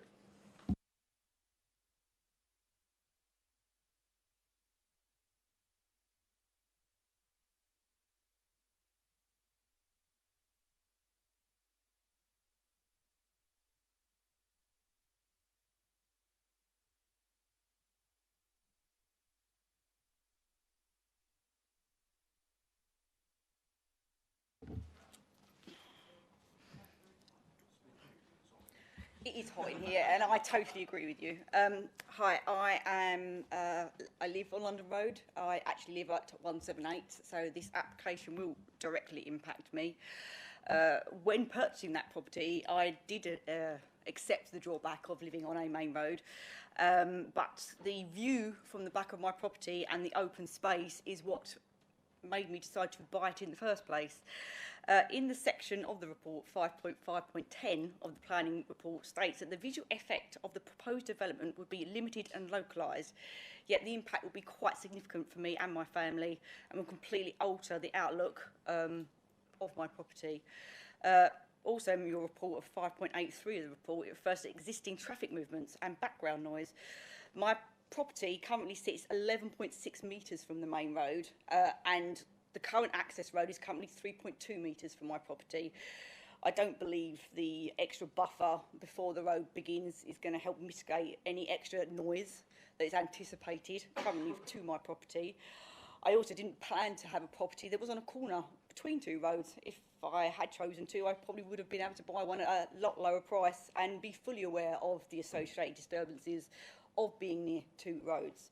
It would obviously significantly probably devalue my property and worsen my living conditions. The existing road is used currently by a single household, which is very minimal disturbance, and in the report it actually mentions a predicted 44 vehicle movements per hour during peak times, which is drastically unacceptable in my opinion, given the proximity of my house and the current substantial noise pollution both during construction and permanently thereafter. The proposal would also compromise my ability to exit my drive. To say that it was, you could safely pull out of the new junction is probably laughable if you've never actually done it yourself.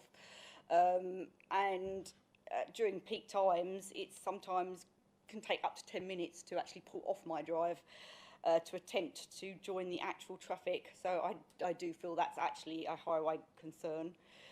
Currently, from that development, along a 500 stretch road of London Road, there are 4 developments currently in application, 2 of which have already been approved, which is up to 286 properties in a 500 metre, with obviously 4 new junctions. And according to the 21 census, that was 1.38 vehicles per household, which would equate to 395 cars extra in that 500 stretch. But by Essex Council's own parking standards, they're actually allocating 2 spaces, so it's probably going to be closer to 572 vehicles in that small space. The report also states there's no material harm to neighbouring amenities in terms of overlooking. However, in the original application, there are photos taken from location 9, which directly looks into my house, my kitchen and my living room, which demonstrates overlooking from my perspective. There are also pictures from location 12, which actually visually looks into my garden. So there's no actual space. I'm just realised I'm well over, but I kind of, sorry about that. I understand that obviously visibility between neighbours is natural, but obviously from one household to 45, plus obviously additional public and construction workers during construction, I feel it's just ridiculous, really. That's without the extra security concerns with all the people that are then able to walk completely past my property, including our only bathroom that has no buffer, a bedroom that again has no buffer. Obviously I can't get onto the rest of it because I'm obviously already well over time. Obviously the local infrastructure...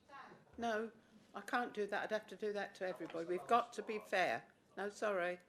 I did let you go over time anyway. Thank you. No, okay.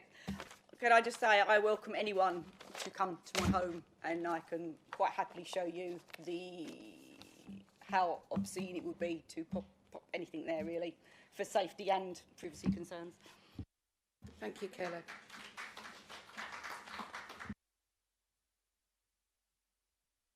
Can I call on David Phillips, the agent, please? Like to come through, David. Press the red button. You have 3 minutes. Thank you.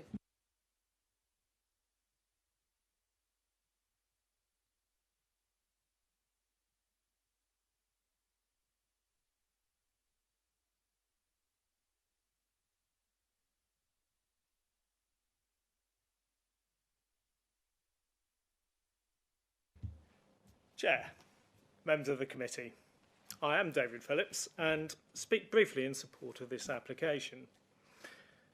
Members will be aware from the officer report that the Council is currently unable to demonstrate a 5-year housing land supply with a position below 2 years, and I know you've probably heard that in the last 45 committees you've probably been, but I thought I'd reinforce the point. In that context, the delivery of up to 45 new homes, including a substantial proportion of affordable housing, attracts very substantial weight and engages the presumption in favour of sustainable development.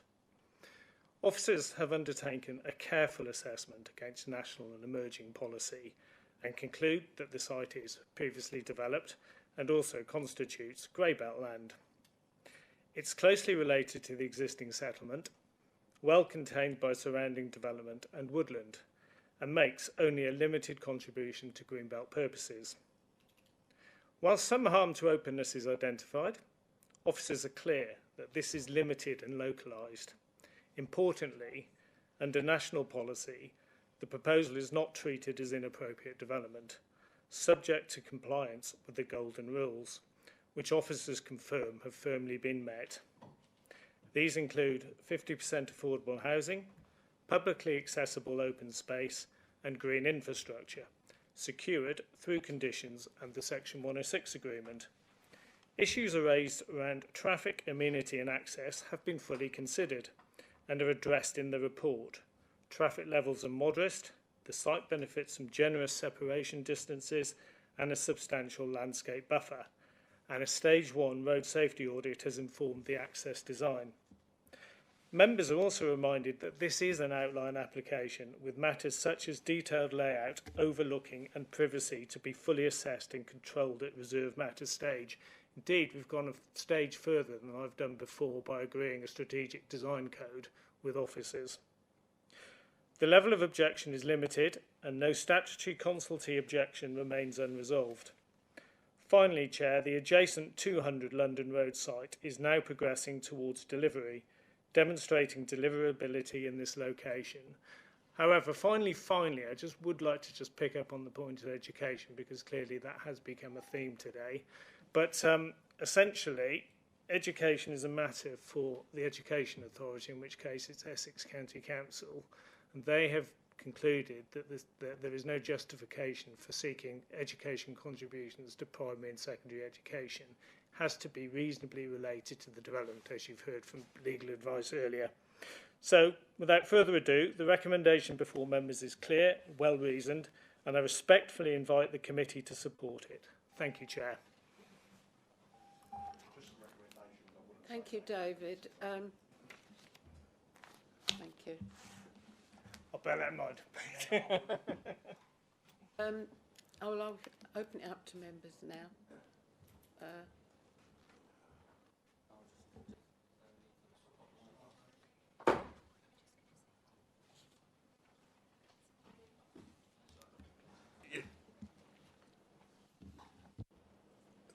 Yeah, just a couple of points. When we spoke earlier regarding the Dunton thing, the development was relevant because it was nearby. It was something that had been passed. So I just heard tonight about the 200 houses adjacent to this. I don't remember seeing that in the report. It may have been, so I apologise if I missed it. But why isn't that in the report, especially when we were told last night that we could do? We could actually take into consideration other developments that are adjacent to it, as I gave an example. So I just want to know if that was done. 40 and 200 plus 49, 200. What? 200 London Road's the address. 49 houses that were there. So why are we not put that in? Is it in the report, or have I totally missed that? Thank you. So the transport assessment would be the main point where that would be relevant for, cumulative impacts. And the other schemes nearby have been included in the transport assessment as well. In fact, when Bell Farm got approved a couple of months ago at committee, I went back to the applicant and ensured that was definitely in there, and I checked myself, and it was included. Thank you for that. Just on another point, this I actually thought the last two people that spoke, the developers, actually spoke very well. So I generally mean that. But what I will say is, and I'm sick and tired, as the gentleman said there, that we keep hearing about 1.9 supply that we've got of housing. Well, in my opinion, and I'm happy to be corrected, if the developers that get planning permission past from us actually built the houses that they had just passed, we probably wouldn't have a 5-year supply. We'd have our houses. But the houses are not being built. That's the problem. In a lot of cases, they're just not being built. So, we had this 5-year supply. I agree. I accept that. That's the law that it is. But let's be honest about it. All these developments that have come through that have not been built, had they been built, we probably wouldn't need a 5-year supply. What I would personally like to see, any government, and I'm going to make quite clear, any government, if you don't build a certain amount of houses within a certain period of time, i.e. the 3 years, then every house that you have not actually built, you actually get a forfeit, and they might have to pay council tax on that. That would be something that would make them pull their finger out and actually get some development doing. It's something I've always believed in, and I should certainly be speaking to Richard Holden on that, because I feel very strongly about it. We keep on hearing about the 5-year supply. We've only got 1.9. That's because, in a lot of cases, not all, and developers are just not building. Sam. Thank you. And potentially maybe my last planning committee. Who knows? Who knows? And yours. I'm going to do the honourable thing, and I'm going to stand by the resident. That's the most important thing. Anyone that's peering into their bathrooms and into their bedrooms is not right. I'm sorry to say. And the fact is that the developer or the representative or the representation for the developer starts pointing out about our education conversation earlier. I think that's very well, tone deaf is all I'll say. We shouldn't be told by the developers whether it's right or wrong. They're here to put their case forward, not to tell us. So as far as I'm concerned, he's walked himself out of a vote there, and I'll stand by the residents today. Thank you. Yeah, thanks. Could you just confirm that the access road for this proposed development would run through, or would through an access that's created by demolishing an existing house on this road? Is that right? Yes, so there's a dwelling 176 London Road, and there's an access track next to it, which serves the stables. So they're effectively combined to make a new access road. So the access road is in a different location to the current access to the horse facilities. That's right. Yeah. It's adjacent next to it, so it just kind of combines into one.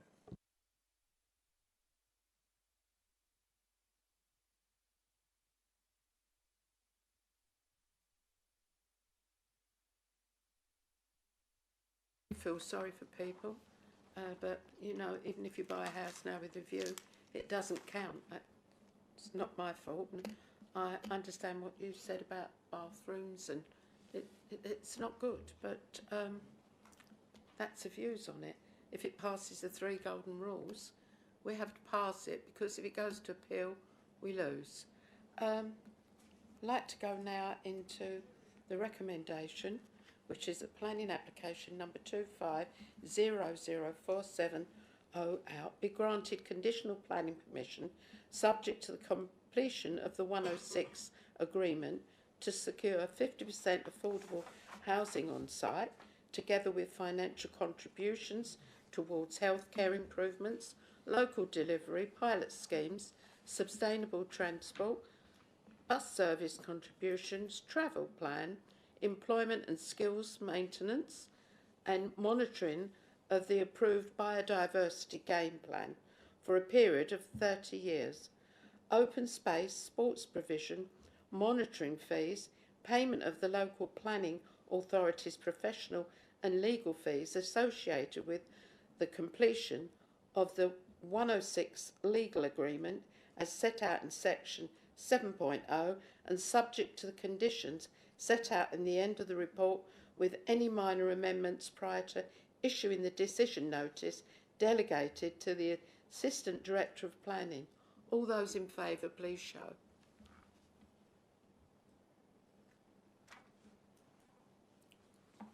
Okay. All those against? Thank you. It's granted. Thank you. I think we're going to move on to item 9 now. And I think you wanted to remove yourself, Sam, from that, okay? I'm sure Labour would love to do that instead, but Sorry.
Are we all ready?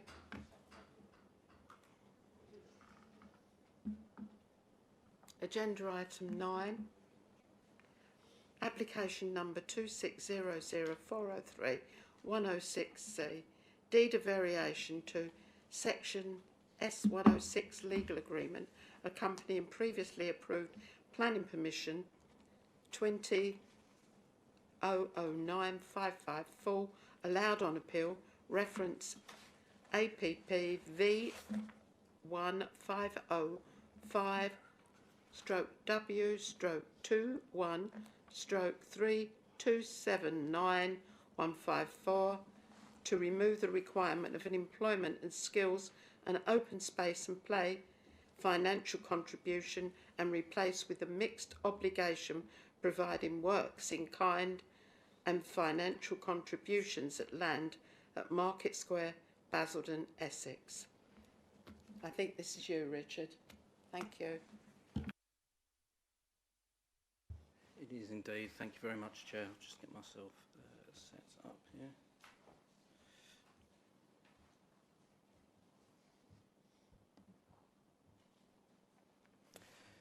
Excellent. Thank you, Chair. So this item relates to a variation to the Section 106 agreement for land at Market Square in Basildon development, which is located in the heart of Basildon Town Centre, with the development currently under construction to bring forward a mixed-use scheme including 492 residential properties.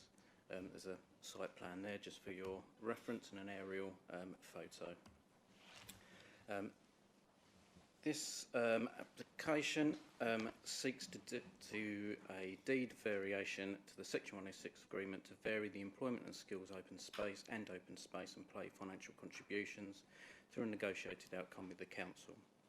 The Section 106 agreement has provided for an employment and skills financial contribution of £150,000 index linked, which is being proposed to be replaced with a mixed obligation comprising works in kind and or financial contribution up to the agreed value of £150,000 index linked to support the delivery of the Construction Academy. The Section 106 agreement also provides for an open space and play financial contribution of £570,936.48, index linked, which is being proposed to be replaced with a mixed obligation comprising of works in kind and or a financial contribution to that agreed value to support public realm and open space improvements within the town centre and the vicinity of the development. It's important to note here that the principle of the development, the total value of the obligations and their policy intent and purpose are unchanged as part of this application. The proposed variations to the obligations solely amend the delivery mechanism of the obligations whilst retaining the original scope, purpose and enforceability of the obligations and remain compliant with regulations. Meaning employment and skills contributions will only be used for employment and skills purposes, and in open space and play will only be used towards open space and play related improvements and in alignment with the Section 106 agreement itself. In addition, mechanisms to safeguard the Council will also be in place, and this will include the requirement for prior approval by the Council of any and all works in kind, the ability to claw back, independent cost verification, work certification, long stop delivery dates and default payment mechanisms. So the key issues addressed by the report is whether based on the evidence and assurance of the safeguards in place, a mixed obligation of employment skills comprising of works in kind and or financial contributions be agreed up to the value of £150,000 index linked is acceptable in the circumstance of this development, and whether, based on the evidence and assurance of the safeguards in place, a mixed obligation of open space and play comprising of works in kind and or a financial contribution up to the agreed value of £570,936 and I've put 28 pence there, but it's definitely 48 pence, index linked is acceptable in the circumstance of this development.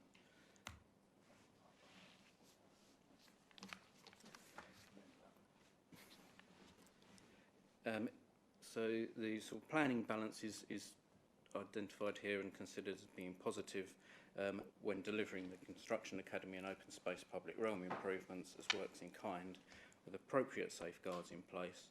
It will support a more immediate, flexible and responsive approach to delivering town centre infrastructure, provides potential for greater value for money, site-specific tangible outcomes and enhanced local benefits that are aligned to council priorities. It's therefore recommended that the deed of variation for the application to vary and amend relevant sections of the 106 agreement accompanying the Land at Market Square planning application permission be agreed. Happy to take any questions. Thank you. Richard. Clarifications? Any? Mike. Thank you, Chair. Yeah, so just to make sure I've got this.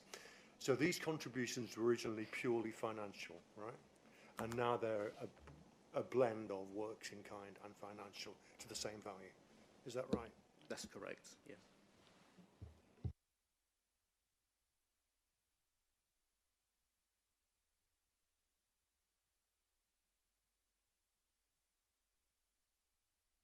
Sorry, straight into committee mode. Sorry, I've got a sore throat.